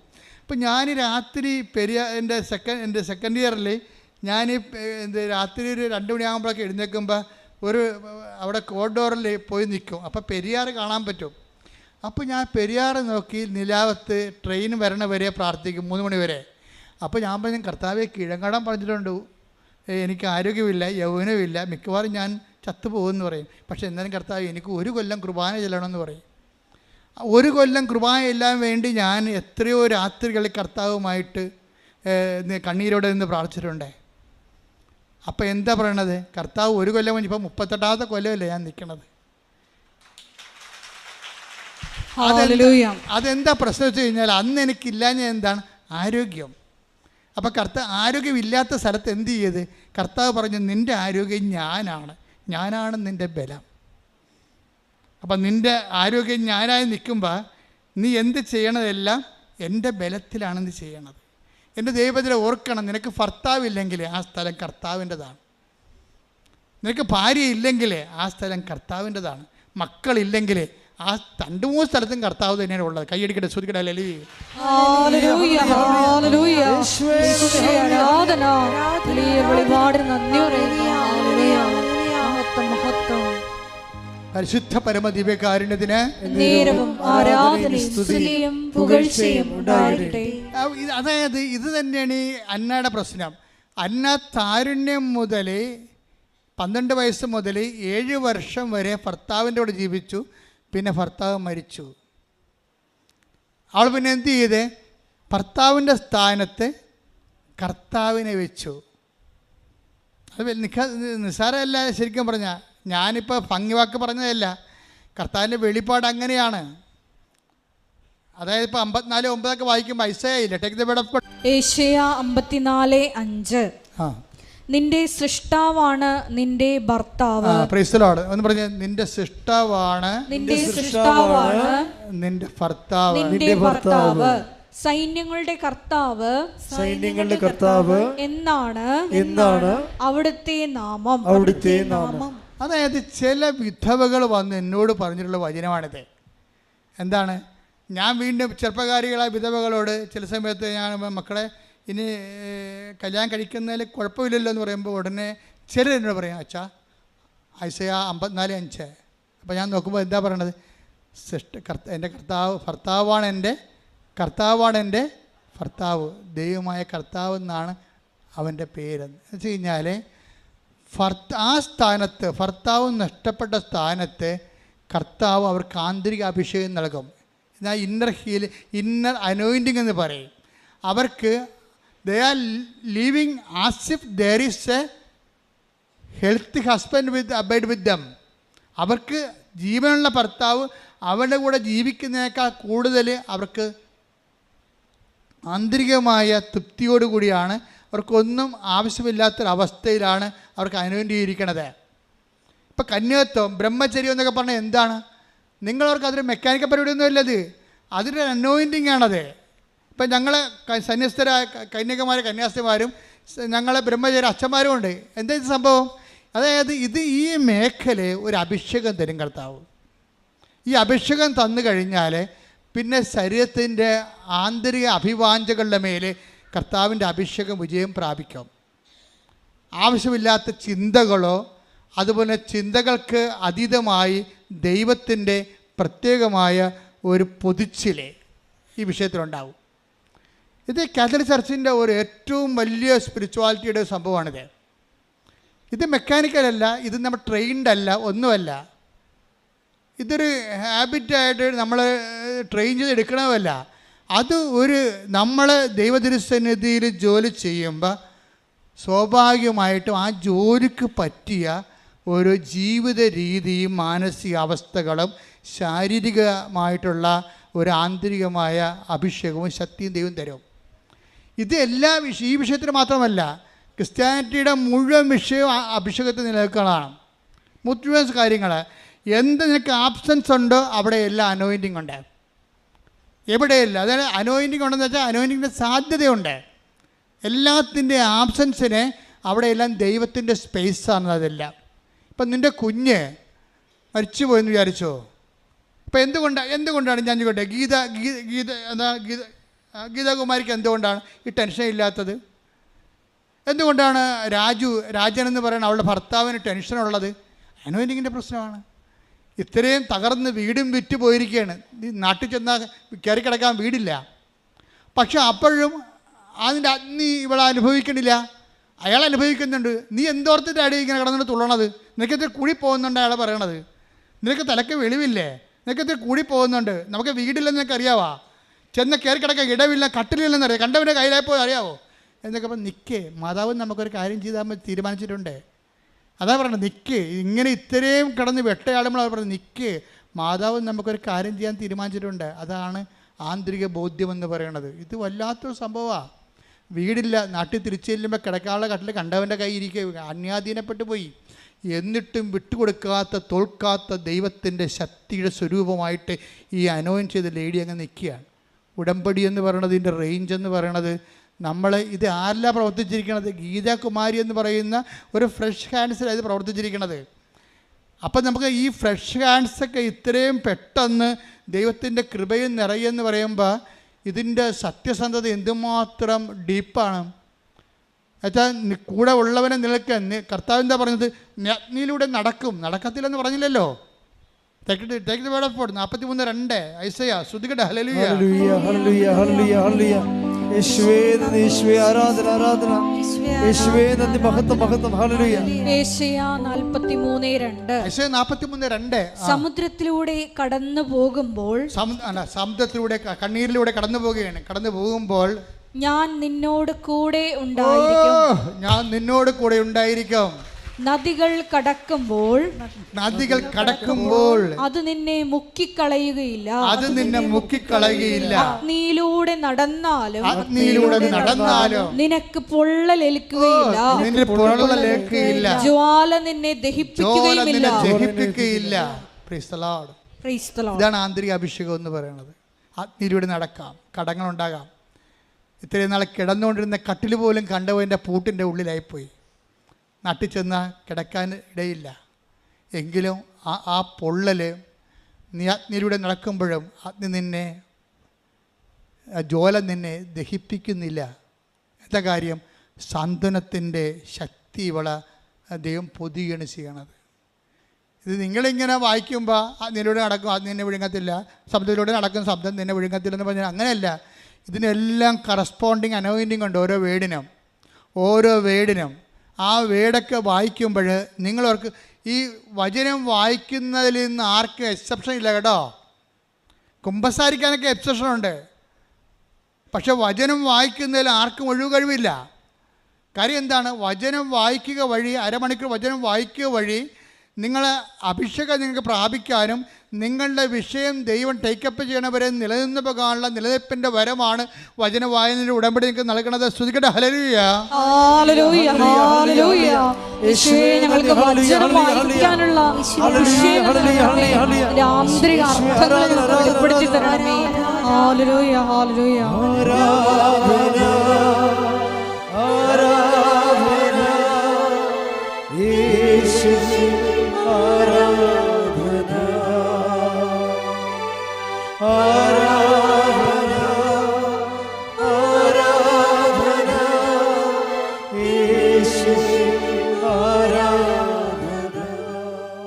രോഗസൗഖ്യ പ്രാർത്ഥനയ്ക്ക് കടക്കുന്ന ജീവിത ക്ലേശങ്ങൾക്കെതിരെയുള്ള ദൈവിക ശാസന പ്രാർത്ഥനയാണ് നടക്കാൻ പോകുന്നത്. ഇത്രയും നേരം കർത്താവിൻ്റെ വചനം നമ്മൾ കേൾക്കുകയായിരുന്ന സാധാരണ മനുഷ്യർ പോലും ബലം പ്രാപിക്കണം നമ്മൾ കാണുന്നുണ്ട്. സാധാരണ മനുഷ്യ ജീവിതത്തിൽ പോലും കർത്താവ് വളരെ വ്യക്തവും കൃത്യവുമായിട്ട് ഇടപെടുന്ന മഹത്തായ ഉടമ്പടിയുടെ ഭാഗമാകാൻ ദൈവം ഇടയാക്കിയതിന് കൈയടിച്ചുകൊണ്ട് ശ്രദ്ധിക്കട്ടെ. ഉടമ്പടി എന്ന വലിയ പദ്ധതിയുടെ ഭാഗമായി ഞങ്ങളെ ഉയർത്തിയതിന് നന്ദി പറയുന്നു. കൈകൾ നെഞ്ചത്ത് വെച്ചുകൊണ്ട് ശിരസ് വലത് കര ശിരസിൽ വെച്ചും ഇടത് കൈ ഇടത് നെഞ്ചിൽ വെച്ചുകൊണ്ടും പ്രാർത്ഥിക്കേണ്ടതാണ്. ഈ പ്രാർത്ഥനയിൽ മാതാവിൻ്റെ തിരുമുഖം ഒത്തിരി പേർ ദർശനമായിട്ട് കാണും. ഇതൊരു ദർശനത്തിൻ്റെ ഒരു സജഷൻ പറയുകയല്ല, മറിച്ച് ഞാനിപ്പോൾ ഈശോയുടെ മുഖം കേവലമായിട്ട് മാതാവിൻ്റെ മുഖം കണ്ടതുകൊണ്ട് നിങ്ങൾക്കത് കാണാൻ പോകുന്നു എന്നുള്ള സൂചന ആത്മാവിനെ വെളിപ്പെടുത്തിക്കൊണ്ട് ഞാൻ നിങ്ങളോട് പറഞ്ഞതാണ്. മൂക്കിൽ നിന്ന് ചോര വന്നുകൊണ്ടിരിക്കുന്ന വ്യക്തിയെ കർത്താവ് സൗഖ്യത്തിലേക്ക് നയിക്കുന്നുണ്ട്. കണ്ണിന് എപ്പോഴും ഇടയ്ക്കിടയ്ക്ക് കൂളിംഗ് ഗ്ലാസ് വെക്കുകയും കരുകരിക്കുകയും കാഴ്ച മങ്ങുകയും ചെയ്ത മക്കളെ കർത്താവ് സുഖപ്പെടുത്തിക്കൊണ്ടിരിക്കുന്നുണ്ട്. പയസ് എന്ന് പേരുള്ള വ്യക്തിയെ പേര് ചൊല്ലിക്കൊണ്ട് കർത്താവ് നെഞ്ചിൻ്റെ ഭാരങ്ങളെ മാറ്റുന്നുണ്ട്. അതായത് മുന്തിരിക്കൊല പോലെ ശരീരത്തിൽ എവിടെയൊക്കെ ചില ഈ ഗ്രന്ഥികൾ രോഗാതുരമായിരുന്നത് കർത്താവ് തൊട്ട് സുഖപ്പെടുത്തുന്നുണ്ട്. ശ്രദ്ധിക്കട്ടെ. ഹല്ലേലൂയ. യേശുവേ നന്ദി. ഹല്ലേലൂയ ഹല്ലേലൂയ. അണ്ടവാഹിനികളെ കർത്താവ് കാണിക്കുന്നുണ്ട്. ഒരു സ്ത്രീയാണ്, അവരുടെ അണ്ടം ഡെഡായിട്ടിരിക്കുന്നത്. അത് നിങ്ങളുടെ അസുഖം അണ്ടം ചത്തുപോണതാണ്. ആ വ്യക്തിയെ കർത്താവ് സുഖപ്പെടുത്തിക്കൊണ്ടിരിക്കുന്നത്. ശ്രദ്ധിക്കട്ടെ. ഹല്ലേലൂയ ഹല്ലേലൂയ. യേശുവേ നന്ദി. ഹല്ലേലൂയ. ശിരസിൽ കൈവച്ചുകൊണ്ട് ശ്രദ്ധിക്കട്ടെ. ഇടിമുഴക്കം പോലെ ശ്രദ്ധിക്കട്ടെ. ഹല്ലേലൂയ ഹല്ലേലൂയ ഹല്ലേലൂയ. മഹത്വം മഹത്വം. ആരാധന ആരാധന. ഹല്ലേലൂയ. വയറ്റിൽ നീരുള്ളവര് അതുപോലെ വയറിൻ്റെ താഴെയല്ല മേൽ വയറിലാണ് നീര് കാണുന്നത്. വയറ്റിൽ നീരുള്ളവരെ കർത്താവിൻ്റെ തിരുമുറിവാർന്ന വലതുകരം സ്പർശിച്ചുകൊണ്ട് ഇടിമുഴക്കം പോലെ അവർ സ്തുതിക്കട്ടെ. അപ്പോഴവർ സൗഖ്യപ്പെടുന്നത് കർത്താവിൻ്റെ തിരുമല സാക്ഷികളാണ്. യേശുവേ നന്ദി. ഹല്ലേലൂയ ഹല്ലേലൂയ ഹല്ലേലൂയ ഹല്ലേലൂയ ഹല്ലേലൂയ. എൻ്റെ മക്കളെ, വളരെ നല്ല ഒരു സമയത്തേക്ക് കർത്താവ് ജീവനോടെ നമ്മുടെ ഇടയിൽ പ്രവർത്തിക്കുന്ന സമയമാണ്. വീണ്ടും വലത് കണ്ണ് അത് കാഴ്ചയില്ല. ശരിക്കും പറഞ്ഞാൽ അത് കാഴ്ച മങ്ങുകയും ചെയ്തിരിക്കുന്നത് ആ കണ്ണിനെ കർത്താവ് സ്പർശിച്ച് സൗഖ്യത്തിലേക്ക് ഹല്ലേലൂയ. കർത്താവ് നിന്റെ ഉന്നതമായ നാമത്തിന് സ്വസ്ഥം ചെയ്യുന്നു. കർത്താവ് നിന്റെ വിശുദ്ധ പൗരോഹിത്യത്തെ നീ മഹത്വപ്പെടുത്തണം. കർത്താവ് സഭയിലുള്ള സാന്നിധ്യം നീ പ്രകടമാക്കണം. 38 വർഷം ഞാൻ അർപ്പിച്ച കൃപാനയുടെ യോഗ്യതയാൽ കൃപാസ്ഥാനത്താനെ ജീവനോടെ പ്രത്യക്ഷപ്പെട്ട പരിശുദ്ധ അമ്മയുടെ മാധ്യസ്ഥതയിലെ ഈശോയുടെ ഉന്നതമായ നാമത്തിൽ പ്രാർത്ഥിക്കുന്നു. ഉച്ച മുതലേ കർത്താവിൻ്റെ രക്തം പടരട്ടെ. എല്ലാ കോശങ്ങളിലും കർത്താവിൻ്റെ രക്തം പടരട്ടെ. എല്ലാ ഗ്രന്ഥികളിലും കർത്താവിൻ്റെ രക്തം പടരട്ടെ. തൈറോയ്ഡ് ഗ്രന്ഥികളിലെ കർത്താവിൻ്റെ രക്തം പടരട്ടെ. അഡ്രിനൽ ഗ്രന്ഥികളിലെ കർത്താവിൻ്റെ രക്തം പടരട്ടെ. പീയൂഷ ഗ്രന്ഥികളിലെ കർത്താവിൻ്റെ രക്തം പടരട്ടെ. എല്ലാ രോഗോത്തരമായ ക്യാൻസർ കോശങ്ങളിൽ കർത്താവിൻ്റെ രക്തം പടരട്ടെ. മരവിച്ച കാലുകളിലെ പേശികളിൽ ഞരമ്പുകളിൽ കർത്താവിൻ്റെ രക്തം പടരട്ടെ. ഇടിമുഴക്കം പോലെ കർത്താവിന് ശക്തി ഒഴുകട്ടെ. ഉച്ച മുതൽ ഉള്ളംകാലം വരെ കർത്താവിൻ്റെ ഉന്നതമായ നാമത്തിൽ നീ പൂർണ്ണമായ സൗഖ്യം പ്രാപിക്കട്ടെ.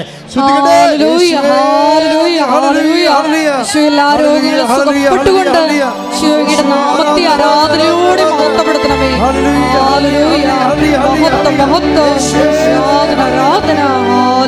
പുകഴ്ചയും ഉണ്ടായിരിക്കട്ടെ. മക്കളെ, കുരുക്കളുള്ളവർക്ക് വേണ്ടി പ്രാർത്ഥിക്കാം. ശരീരത്തിലെ കുരുക്കളുള്ളവരെ, ഇടയ്ക്കൊക്കെ വേദനിക്കുന്ന ഒറ്റ ഊളച്ച കുരുക്കളിങ്ങനെ വന്ന് പൊന്തിയിട്ട് വല്ലാത്ത വേദന തോന്നും. കുറച്ച് കഴിയുമ്പോൾ ചൊട്ടിപ്പോകും. ശരീരം ആസകലം മുതുകിലൊക്കെ കുരുക്കളുള്ളവരെ, ചൂടിൻ്റെ അല്ലാത്ത കുരുക്കളുള്ളവർ, ചൂട് കുരുക്കളുള്ളവർ, ശരീരം അഴുകുന്ന പോലെ ഉണ്ട് അസുഖമുള്ളവർ, തൊലി ഞെറിഞ്ഞു വരുന്ന അസുഖമുള്ളവർ, സോറിയാസിസിൻ്റെ അസുഖമുള്ളവർ, കർത്താവേ നിൻ്റെ ഉന്നതമായ നാമത്തിലെ തിരുമുറിവാർന്ന വലതുകരം, അണപ്പെടുതാർന്ന അത്ഭുതകരം കർത്താവെ ത്വക്ക് രോഗികളെ സ്പർശിക്കണമേ. എല്ലാ കോശങ്ങളിലും പേശികളിലും ത്വക്കുകളുടെ മാരക രോഗങ്ങൾ യേശു ക്രിസ്തുവിന്റെ നാമത്തിൽ മാറിപ്പോകട്ടെ.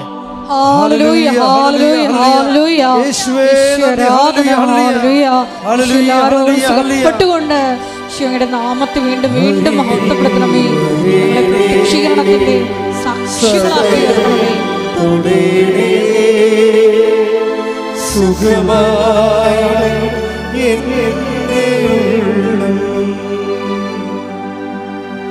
പരിശുദ്ധ പരമ ദിവ്യകാരുണ്യത്തിന് എൻ്റെ മക്കളെ, സ്രാവരോഗികൾക്ക് വേണ്ടി പ്രാർത്ഥിക്കാൻ ഈശോ ആവശ്യപ്പെടുന്ന സ്രാവരോഗങ്ങൾ പലതരമുണ്ട്.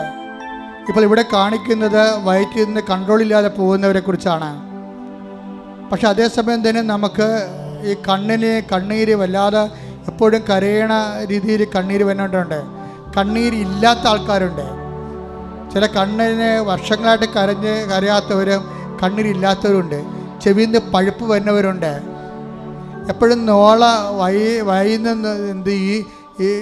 തുപ്പൽ ഒഴുകി വരുന്നവരുണ്ട്. കൺട്രോളില്ലാതെ ഇങ്ങനെ വെള്ളം ശരീരത്തിൻ്റെ ഭാഗങ്ങളിൽ നിന്ന് വരുന്നവരുണ്ട്. ശരീരത്തിന് അറ്റവും അറുതിയില്ലാത്ത വേർത്ത് പോകുന്ന ശരീരമുണ്ട്. എപ്പോഴും വേർത്തോണ്ടിരിക്കുന്നവരുണ്ട്. വേർപ്പ് ഗ്രന്ഥികളില്ലാത്തവരുണ്ട്. കർത്താവിൻ്റെ നാമത്തിൽ ഇടിമുഴക്കം പോലെ ശ്രദ്ധിക്കട്ടെ. കർത്താവിന്റെ ഉന്നതമായ നാമത്തിലെ സഭയുടെ അധികാരത്തിലെ കുരിശിന്റെ അടയാളത്തിലെ എല്ലാ ഗ്രന്ഥികളുടെയും കർത്താവ് എൻഡോക്കളെയും ഗ്രന്ഥികളെ യേശുക്രിസ്തുവിന്റെ നാമത്തിലെ സൗഖ്യം പ്രാപിക്കട്ടെ.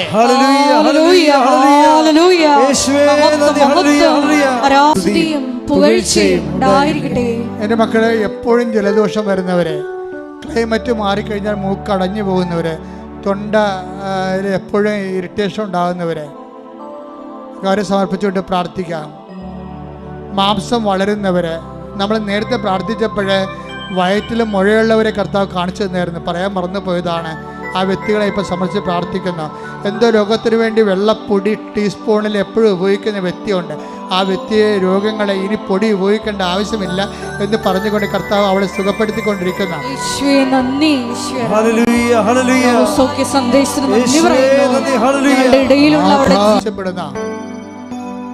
നിന്റെ ഒരു കാര്യം പോലും കർത്താവ് അവഗണിക്കുകയില്ല. അലർജി രോഗികൾക്ക് വേണ്ടി പ്രാർത്ഥിക്കാൻ ഈശോ ആവശ്യപ്പെടുന്ന വെള്ളത്തിൻ്റെ അലർജി, പൊടിയുടെ അലർജി, കാലാവസ്ഥ ഭേദത്തിൻ്റെ അലർജി, അങ്ങനെ വ്യത്യസ്തമായ അലർജി രോഗമുള്ളവരെ, അലർജി രോഗങ്ങൾ കാരണം വിട്ടുമാറാത്ത രോഗങ്ങളുള്ളവരെ കർത്താവിൻ്റെ ഉന്നതമായ നാമത്തിൽ മാരക രോഗങ്ങൾ മാറിപ്പോകട്ടെ എന്ന് കൽപ്പിക്കുന്നു. വാതരോഗമുള്ളവരെ, എപ്പോഴും ശരീരത്തിന് നീർക്കെട്ടുള്ളവരെ, കൈകൾ അനങ്ങാൻ പറ്റാത്തവർ, ഉറങ്ങി എഴുന്നേറ്റ് കഴിഞ്ഞാൽ അരമണിക്കൂർ ഒരു പണിയും ചെയ്യാൻ പറ്റാതിരിക്കുന്നവരുണ്ട്. കിടക്കുമ്പോൾ തന്നെ പേടിയായിട്ടുള്ളൊരു ദുസ്വപ്നം കാണുമോ, അല്ലെങ്കിൽ എപ്പിലെപ്സി ഉണ്ടാകുമോ, ഫിക്സ് ഉണ്ടാകുമോ എന്നൊക്കെ വിചാരിച്ചുകൊണ്ട് വ്യസനിക്കുന്നവരുണ്ട്. മക്കൾക്ക് രാത്രി വേദന ഉണ്ടാകുമോ, അവർക്ക് സിൻഡ്രോം ഉണ്ടാകുമോ, ഡൗൺ സിൻഡ്രോം ഉണ്ടാകുമോ, അങ്ങനെ ഓർത്ത് വിഷമിക്കുന്ന ഗർഭിണികളുണ്ട്. എല്ലാവരും സഹജ പ്രാർത്ഥിക്കുക. സമസ്തവും അവൻ്റെ പാദത്തിൻ്റെ കീഴിലാക്കിയിട്ടുണ്ടെങ്കിൽ എൻ്റെ ദൈവത്തിൻ്റെ ഉന്നതമായ നാമത്തിലാണ് നീ. അവൻ്റെ നാമം നമ്മുടെ പാപങ്ങൾക്ക് പരിഹാരം ചെയ്തുകൊണ്ട് മരണത്തെപ്പോലും ജയിച്ച നാമത്തിൻ്റെ ഉള്ളിൽ മാരക രോഗങ്ങൾ, വൈകല്യങ്ങൾ ആ നാമത്തിൽ മാറിപ്പോകട്ടെ. കാര്യം ഇപ്പം അച്ഛൻ പറയണമേ എന്ന് പറഞ്ഞ് ആരോഗ്യം പ്രാർത്ഥിക്കുന്നുണ്ട്. അവർ ബോട്ടിനെ കുറിച്ച് സംസാരിക്കുന്നുണ്ട്, വാഹനത്തെക്കുറിച്ച് സംസാരിക്കുന്നുണ്ട്, ജപ്തി നടപടിയെക്കുറിച്ച് സംസാരിക്കുന്നുണ്ട്, സാമ്പത്തിക കടങ്ങളെക്കുറിച്ച് സംസാരിക്കുന്നുണ്ട്. ആ മേഖലയെല്ലാം ദൈവത്തിൻ്റെ ശക്തി, ദൈവത്തിൻ്റെ കൃപ വീശി അടിക്കട്ടെ. യേശുവിന്റെ നാമത്തിൽ മാർഗ രോഗങ്ങൾ, നിരാവ്യാധികൾ, ജീവിത ദുരിതങ്ങൾ യേശുവിന്റെ നാമത്തിൽ മാറിപ്പോകട്ടെ. ഉള്ള കുറേ ഗ്രന്ഥികളുണ്ട്. എന്ത് ഗ്രന്ഥിയാണെന്ന് എനിക്ക് അറിയത്തില്ല. കർത്താവ് ഇത് കാണിച്ചു തരിക മാത്രമേ ചെയ്യുന്നുള്ളൂ. ആ താഴേക്കുള്ള കീഴ്ത്താടിയുടെ ഭാഗങ്ങളിലുള്ള രോഗങ്ങളെ കർത്താവ് പൂർണ്ണമായി സൗഖ്യപ്പെടുത്തുന്നു. ശ്രദ്ധിക്കട്ടെ. പ്രാർത്ഥിക്കാൻ കർത്താവ് ആവശ്യപ്പെടുന്ന വിവാഹിതർക്ക് വേണ്ടി മാത്രമല്ല, ഒരു താലിയും ഒരു കഴുത്തുമാണ് കർത്താവ് കാണിക്കുന്നത്. അത് വിവാഹം കഴിച്ചവർക്ക് വേണ്ടി കൂടിയാകാം, വിവാഹം കഴിക്കുന്നതിന് വേണ്ടി പ്രാർത്ഥിക്കുന്ന, വിവാഹത്തിൻ്റെ അനുഗ്രഹത്തിന് വേണ്ടി പ്രാർത്ഥിക്കുന്നവരാകാം.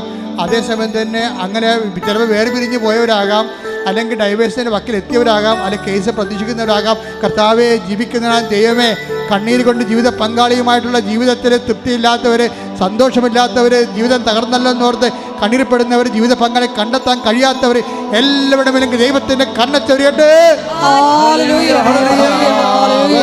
മക്കൾ അബോർഷൻ നടന്നു പോയവരെ, 2-3-4 അബോർഷൻ നടന്നിട്ട് ഇപ്പോഴും മക്കളില്ലാതെ ജീവിക്കുന്നവരെ, മക്കൾക്ക് വേണ്ടി പ്രാർത്ഥിച്ചുകൊണ്ടിരിക്കുന്നവരെ, അങ്ങനെ വ്യത്യസ്തങ്ങളായ മേഖലകളിലെ വിഷമം അനുഭവിക്കുന്നവരുടെ മേൽ കർത്താവെ, നിന്റെ തിരുമുറിവാർന്ന് അണിപ്പെടുത്താറുന്ന അത്ഭുതകരം ഓരോ മകൻ്റെയും വയറിൽ സ്പർശിക്കണമെന്ന് പ്രാർത്ഥിക്കുന്ന യേശുക്രിസ്തുവിനെ നാം ഈ കല്ലിൽ നിന്ന് എബ്രാഹിം ജനിപ്പിക്കുവാൻ ദൈവത്തിന് കഴിയുമെന്ന് അറിഞ്ഞു ചെയ്ത് ദൈവത്തിന്റെ വചനത്തിന് കരുത്തിയാൽ മക്കളില്ലാത്തവർക്ക് യേശുവിന്റെ നാമത്തിൽ മക്കൾ ലഭിക്കട്ടെ. ഇഷ്ടപ്പെട്ടവരെ,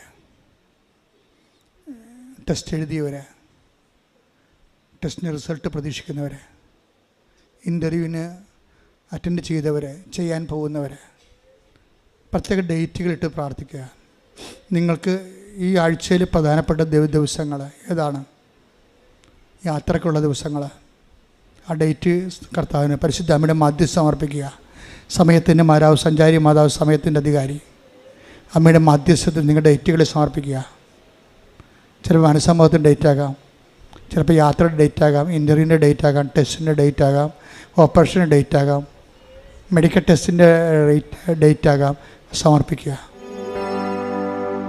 നിൽക്കുക. മൗനമായി പ്രാർത്ഥിക്കട്ടെ. അച്ഛൻ പ്രാർത്ഥിക്കാൻ വിട്ടുപോയ എന്തെങ്കിലും വിഷയം ഉണ്ടെങ്കിൽ ഇപ്പോൾ മുട്ടയെന്ന് വിശ്വാസത്തോടെ പ്രാർത്ഥിക്കട്ടെ.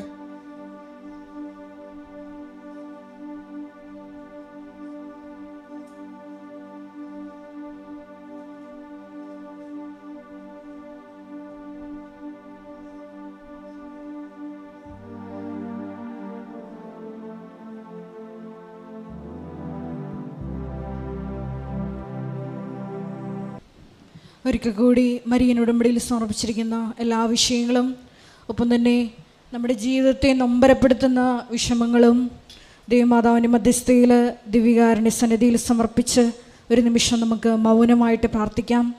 ഇന്ന് വചനത്തിൽ ശ്രവിച്ചതുപോലെ നീ ഒരു പ്രാവശ്യം പറയുമ്പോൾ അത് 2 പ്രാവശ്യം കേട്ട് ഉടമ്പടി നിബന്ധനകളെ ഏറ്റവും വിശ്വസ്തതാപൂർവം ദൈവസ്നേഹത്തോടെ പാലിക്കുവാനുള്ള വലിയ അഭിഷേകത്തിന് വേണ്ടി പ്രാർത്ഥിച്ചുകൊണ്ട് ശിരസ്സ് നമിച്ച് നമുക്ക് ദിവ്യകാരുണ്യനാഥൻ്റെ ആശീർവാദം സ്വീകരിക്കാം.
എൻ്റെ പ്രിയപ്പെട്ടവരെ, നമ്മൾ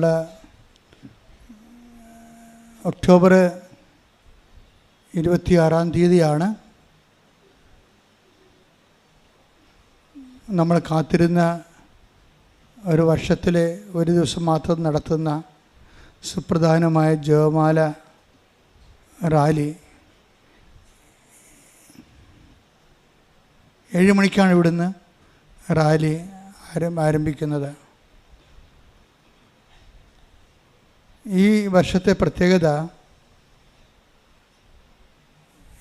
ഈ വർഷം കഴിഞ്ഞ കൊല്ലത്ത് കൂടി പോയ റൂട്ടല്ല, നമ്മൾ പ്രത്യേക റൂട്ടാണ് എടുത്തിരിക്കുന്നത്. അത് കാരണം ആരും വന്ന് നേരത്തെ തന്നെത്താൻ നടന്ന് തുടങ്ങരുത്.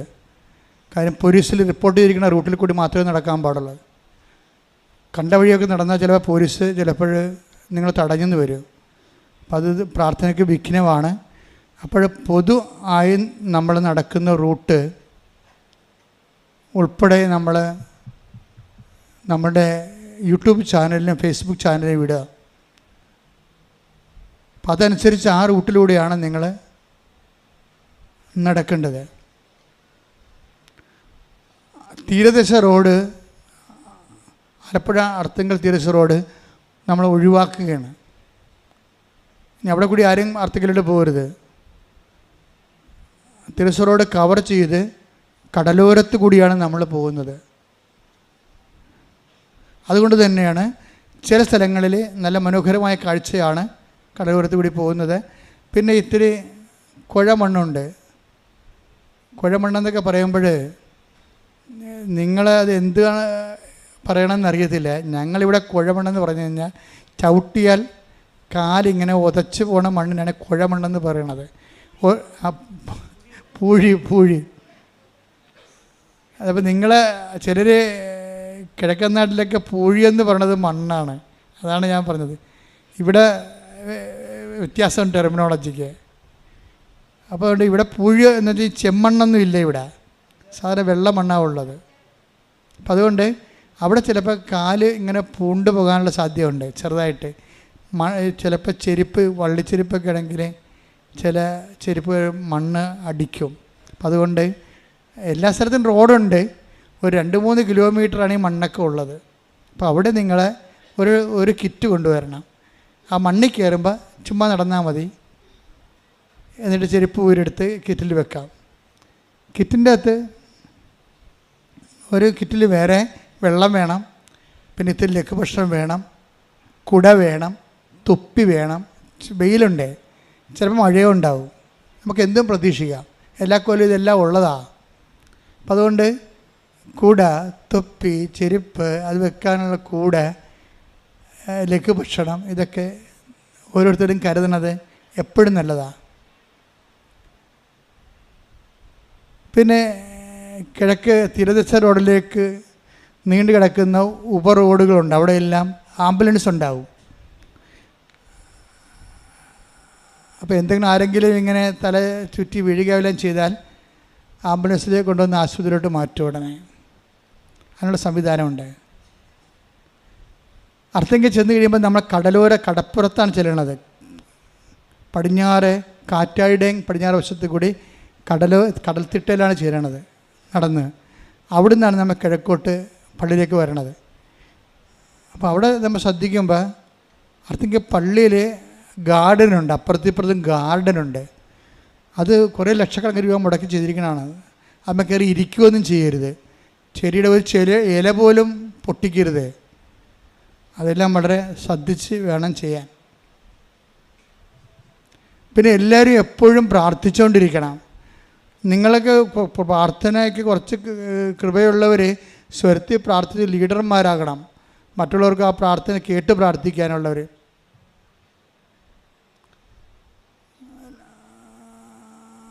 ലോകസമാധാനമാണ് ഇതിൻ്റെ പ്രധാനപ്പെട്ട ഒരു ലക്ഷ്യം. പിന്നെ നമ്മളുടെ ആത്മശക്തീകരണം, ഉടമ്പടി എടുത്തവരുടെയും എടുക്കാനിരിക്കുന്നവരുടെയും നിയോഗങ്ങളാണ് ഇതിനകത്ത് പ്രധാനപ്പെട്ടതായിട്ട് സമർപ്പിക്കുന്നത്.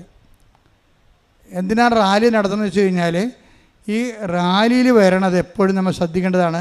റാലിയുടെ നിയോഗങ്ങൾ ജനറലായിട്ട് ലോകസമാധാനമാണെങ്കിലും അതിൻ്റെ പർട്ടിക്കുലർ നിയോഗമെന്ന് പറയണത് ഉടമ്പടി എടുത്തവരും എടുക്കാനിരിക്കുന്നവരുമാണ് ഈ റാലിയിൽ പങ്കെടുക്കുന്നത്. അത് നിങ്ങളുടെ നിയോഗമാണ് അതിൻ്റെ സമർപ്പിക്കേണ്ടത്. എന്ന് വെച്ച് കഴിഞ്ഞാൽ ചില നിയോഗങ്ങൾ നിവർത്തിയാകാത്ത നിയോഗങ്ങളുണ്ട്. അത് നടക്കാൻ വേണ്ടിയായിരുന്നു പണ്ടും റാലി നടത്തിക്കൊണ്ടിരുന്നത്. അത് കഷ്ടപ്പെട്ട് വേർത്തൊലിച്ച് വെയിലും കൊണ്ട് പ്രാർത്ഥിച്ച് കഴിയുമ്പോൾ തേകോച്ചിലമായ ഒരു വിശ്വാസ സാക്ഷ്യമാണത്. അതിലൂടെ നിങ്ങൾക്ക് തുരിതുരാ സാക്ഷ്യങ്ങൾ വന്നുകൊണ്ടിരിക്കാം. ദൈവം നടന്ന് പോകുമ്പോൾ തന്നെ ഹീലാകുന്ന നടുവേദനക്കാരും എല്ലാം പിറ്റേ ദിവസം മുതൽ ഇവിടെ വന്ന് സാക്ഷ്യം പറഞ്ഞ കേൾക്കാം. നല്ല രസമാണ്. അപ്പം അതുവരെ തടഞ്ഞു വച്ചിരുന്ന പല അനുഗ്രഹങ്ങളും റാലിയോടുകൂടി ദൈവം ഏറ്റെടുക്കുകയും നിങ്ങളുടെ പ്രാർത്ഥനയ്ക്ക് ഉത്തരം നൽകുകയും ചെയ്യും. നൽകട്ടെ എന്ന് പ്രാർത്ഥിക്കുന്നു. ഞങ്ങൾക്ക് എല്ലാവർക്കും വേണ്ടി പ്രാർത്ഥിക്കണം. റാലിയുടെ സുരക്ഷയ്ക്ക് വേണ്ടി പ്രാർത്ഥിക്കണം. എല്ലാ ഞായറാഴ്ചയും ഇവിടെ രാവിലെ കുർബാന ഉണ്ടായിരിക്കും 7:30 മണിക്ക്. എല്ലാ ദിവസവും ഇവിടെ രാവിലെ 7:30 മണിക്ക് കുർബാന ഉണ്ട്. വൈകുന്നേരം 6:30 മണിക്കും കുർബാനയുണ്ട്.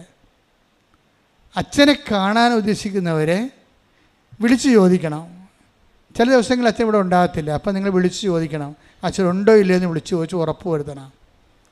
എന്നിട്ട് നിങ്ങൾ അച്ഛനെ കാണാനുള്ളവർ വേണ്ടത് ഒന്ന് ഉടമ്പടി അവിടെ അപ്ഡേറ്റ് ആയിരിക്കണം. ഉടമ്പടി ചെയ്തവരെയും പുതുക്കിയവരാണ്. അവരിൽ തന്നെ ഏറ്റവും പ്രയാസം അനുഭവിക്കുന്നവരാണ് അച്ഛൻ കാണുന്നത്. കാരണം ഉടമ്പടി പുതുക്കിയത് തന്നെ ആയിരക്കണക്കിനുണ്ട്. അപ്പോൾ പിന്നെ ഉടമ്പടി എടുക്കാത്തവരെക്കുറിച്ച് പറയേണ്ട കാര്യമില്ലല്ലോ അവിടെ. അപ്പം അതുകൊണ്ട് തന്നെ ഉടമ്പടിയോട് ബന്ധപ്പെട്ടൊരു ആൾക്കാരാണ് അച്ഛൻ കാണുന്നത്. അപ്പോൾ അതിൽ ഉടമ്പടി അപ്ഡേഷൻ ഉണ്ടാകണം, പുതുക്കിയതായിരിക്കണം. അല്ലെങ്കിൽ ഉടമ്പടി എടുത്താൽ തന്നെയും ആ ഉടമ്പടി പണ്ടൊന്നും എടുത്തിട്ട് ഇപ്പോൾ ഒരു ആവശ്യം ഉണ്ടായപ്പോൾ അത് മരിച്ചുകൊണ്ട് വന്നതൊന്നും നിങ്ങൾ ഉടമ്പടിയിലല്ലല്ലോ. അപ്പോൾ ഉടനെ നിങ്ങൾ പുതുക്കി ഉടമ്പടിയിലാകാൻ നോക്കണം. അപ്പോൾ അത് കാര്യം നിങ്ങൾ ഉടമ്പടി ഉള്ളവർ തന്നെ 10,000 കണക്കിനുണ്ട്. അവരൊക്കെ കണ്ടിട്ട് നിങ്ങളെ കാണാനൊന്നും പറ്റത്തില്ല. കാര്യം ഒരു ദിവസം മാക്സിമം കാണാൻ പറ്റണ 200 പേരെയാണ്. അപ്പോൾ അതിന് ഞാൻ തളർന്നു പോകും ശരിക്കും. അപ്പം അതുകൊണ്ട് ആ വിഷയത്തിൽ ചിലപ്പോൾ പണ്ടൊക്കെ 3 പ്രാർത്ഥന കഴിഞ്ഞ് ഒക്കെ കാണാൻ പറ്റത്തുള്ളൂ. ഇപ്പം അങ്ങനെയല്ല. ഇപ്പം ഇന്ന് വന്നാൽ ഇന്ന് തന്നെ കാണാൻ പറ്റും. വിഷയം സീരിയസ് ആയാൽ മതി. വിഷയം സീരിയസ് ആകണമെന്നേ ഉള്ളൂ. പക്ഷെ അതിൻ്റെ രേഖ, ആ വിഷയം സീരിയസ് ആണെന്നുള്ളതിൻ്റെ രേഖ അവിടെ ഓഫീസിൽ കാണിക്കണം. ചിലപ്പോൾ ഡെപ്റ്റി പേപ്പറായിരിക്കാം. അല്ലെങ്കിൽ വേറെ എന്തെങ്കിലും ഇൻ്റർവ്യൂയോ ടെസ്റ്റോ ഹോൾ ടിക്കറ്റോ എന്തെങ്കിലും ആയിരിക്കാം, അത് കാണിക്കണം.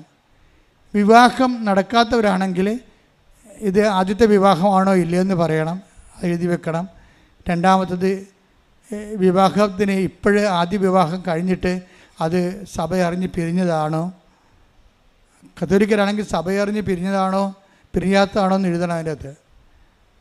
കാര്യം സഭ അറിഞ്ഞ് പിരിയാത്തതാണ് വീണ്ടും കല്യാണം കഴിക്കാൻ പോകണമെങ്കിൽ എനിക്ക് നിങ്ങളോട് സംസാരിക്കാനുണ്ട്, അതുകൊണ്ടാണ് കാര്യം. അപ്പോൾ ഇതൊന്നും തരാതെ വല്ല വെള്ള പേപ്പർ തന്നു കഴിഞ്ഞാൽ എൻ്റെ അർത്ഥം നിങ്ങൾ എന്തോ പറ്റാത്ത പാർട്ടിയാണെന്നുള്ളതായിരിക്കും. കാര്യങ്ങളൊന്നുമില്ലാത്ത ചില ആൾക്കാർ വിവാഹം നടക്കണില്ലെന്ന് പറഞ്ഞാൽ വെള്ള പേപ്പർ തരും. അപ്പോൾ അത് എനിക്കങ്ങനെ ചോദിക്കാൻ നേരമില്ല. ആ പേപ്പറേ ഉണ്ടാകണം. നിങ്ങൾ കല്യാണം കഴിച്ചവരാണോ, എന്നിട്ട് പിരിഞ്ഞിട്ട് ഭാര്യനെ കൊണ്ട് വീട്ടിൽ എടുത്തിരിക്കുന്ന ഭർത്താവ് വേണ്ടി പിരിഞ്ഞ് താമസിക്കുന്ന ആരാണ്, എന്നിട്ട് നിങ്ങൾ രണ്ടാമത്തെ കല്യാണം വേറെ ആരെയും കണ്ടിട്ട് അത് നടക്കാൻ വേണ്ടി പ്രാർത്ഥിക്കുകയാണോ? അപ്പോൾ അത് എന്താണെന്ന് ഡീറ്റെയിൽസ് ഉണ്ടാകണം അതുമേ. അപ്പോൾ അച്ഛൻ ചില ചോദ്യങ്ങൾ ചോദിക്കും. സഭാവിരുദ്ധമായ ഒരു കാര്യവും ഇവിടെ ആൾക്കാരെ പ്രൊമോട്ട് ചെയ്യത്തില്ല. അപ്പോൾ അതെപ്പോഴും ശ്രദ്ധിക്കണം നിങ്ങൾ ആ വിഷയത്തിൽ. അപ്പോൾ അതുകൊണ്ട് അതിൻ്റെ ഡീറ്റെയിൽസ്, വിവാഹത്തിൻ്റെ സ്റ്റാറ്റസ് എന്താണെന്നുള്ളത് പറയണം നിങ്ങൾ. പിന്നെ എന്തുകൊണ്ടാണ് കല്യാണം ഇത്രയും നാളും മുടങ്ങിയതെന്ന് കൂടി നിങ്ങളുടെ ഒരു പേഴ്സണൽ അസസ്മെൻറ്റ് കാണുമല്ല, അത് അതിനകത്ത് എഴുതിയിരിക്കണം. അത് പ്രാർത്ഥിക്കേണ്ട വിഷയമാണെങ്കിൽ ഞാൻ മാതാവിൻ്റെ അടുത്ത് കൊണ്ടുവന്ന് അത് പ്രാർത്ഥിക്കും. കാര്യം ഇത്രയും നാൾ നിങ്ങളത് ശ്രമിച്ചിട്ട് നടന്നില്ലല്ലോ, ഇനി അമ്മയ്ക്ക് മാത്രമല്ല എന്തെങ്കിലും ചെയ്യാൻ പറ്റത്തുള്ളൂ. അപ്പോൾ അത് എന്തുകൊണ്ടാണ് കല്യാണം മുടങ്ങിയത്? ചില പെണ്ണുങ്ങൾക്ക്, ചെറിയ പുരുഷന്മാർക്ക് ആരെയും പിടിക്കത്തില്ല. 10-55 കല്യാണം വന്നാലും ആരെയും പിടിക്കത്തില്ല. അപ്പം അതുകൊണ്ട് അതിനൊരു പ്രത്യേകമായ പ്രെയറുണ്ട്, പ്രാർത്ഥനയുണ്ട് ആ വിഷയത്തിൽ. അപ്പോൾ നിങ്ങളത് എഴുതിയിരിക്കണം. എൻ്റെ പ്രസവമാണ്, എനിക്കങ്ങനെ ആരും ഇഷ്ടപ്പെടുന്നില്ല എന്നുണ്ടെങ്കിൽ അതിന് പ്രത്യേക കറസ്പോണ്ടിങ് പ്രെയറുണ്ട് ആ വിഷയത്തിന്. അല്ലെങ്കിൽ നീ മരണം വരെ ഇങ്ങനെ 10-80 ഭർത്താക്കന്മാരെയും ഭാര്യമാരെയും അല്ലെങ്കിൽ ഉഡ്ബികളെ കണ്ടുകൊണ്ടിരിക്കും. ആരെയും നിങ്ങൾക്ക് തൃപ്തിപ്പെടത്തില്ല. ചിലപ്പോൾ ഒന്നും തൃപ്തിപ്പെടാത്ത ഒരു കാര്യമായിരിക്കും. ഒന്നും മാനസിക രോഗമുണ്ട് ചിലർക്ക്, ചിലർക്ക് ഒന്നും തൃപ്തിപ്പെടത്തില്ല. വീട് ഇഷ്ടപ്പെടുന്നില്ല, വഴി ഇഷ്ടപ്പെടുന്നില്ല, വെള്ളം ഇഷ്ടപ്പെടുന്നില്ല, ആകാശം നോക്കിയാൽ മാനം ഇഷ്ടപ്പെടുന്നില്ല, ഒന്നും ഇഷ്ടപ്പെടാത്ത കുറേ മനുഷ്യരുണ്ട്. അപ്പം അങ്ങനെ വല്ല വകുപ്പാണെങ്കിൽ അച്ഛനെ അറിയണം അത്. അപ്പം അതിൻ്റെ അകത്ത് പ്രത്യേക കറസ്പോണ്ടിങ് പ്രെയറുണ്ട്. അല്ലാതെ നിങ്ങളിങ്ങനെ ഒളിച്ചു വെച്ചിട്ട് ഒരു വെള്ളച്ചിട്ട് തന്നിട്ട് കല്യാണം ഒക്കെ എഴുതുന്നതിൻ്റെ കാര്യമില്ല. What is your exact problem, അത് എന്നോട് പറയണം. Okay, clear. അപ്പം നമ്മൾ റാലിയിലെ ദിവസങ്ങളിലേക്ക് പോവുകയാണ്. അതുകൊണ്ട് തന്നെ റാലിയുടെ സുരക്ഷത്തിന് വേണ്ടിയും റാലിയുടെ നിയോഗങ്ങൾക്ക് വേണ്ടിയും പ്രത്യേകം പ്രാർത്ഥിക്കുക. അതിൽ പങ്കെടുക്കുന്നവരും വോളണ്ടിയേഴ്സും എല്ലാവരും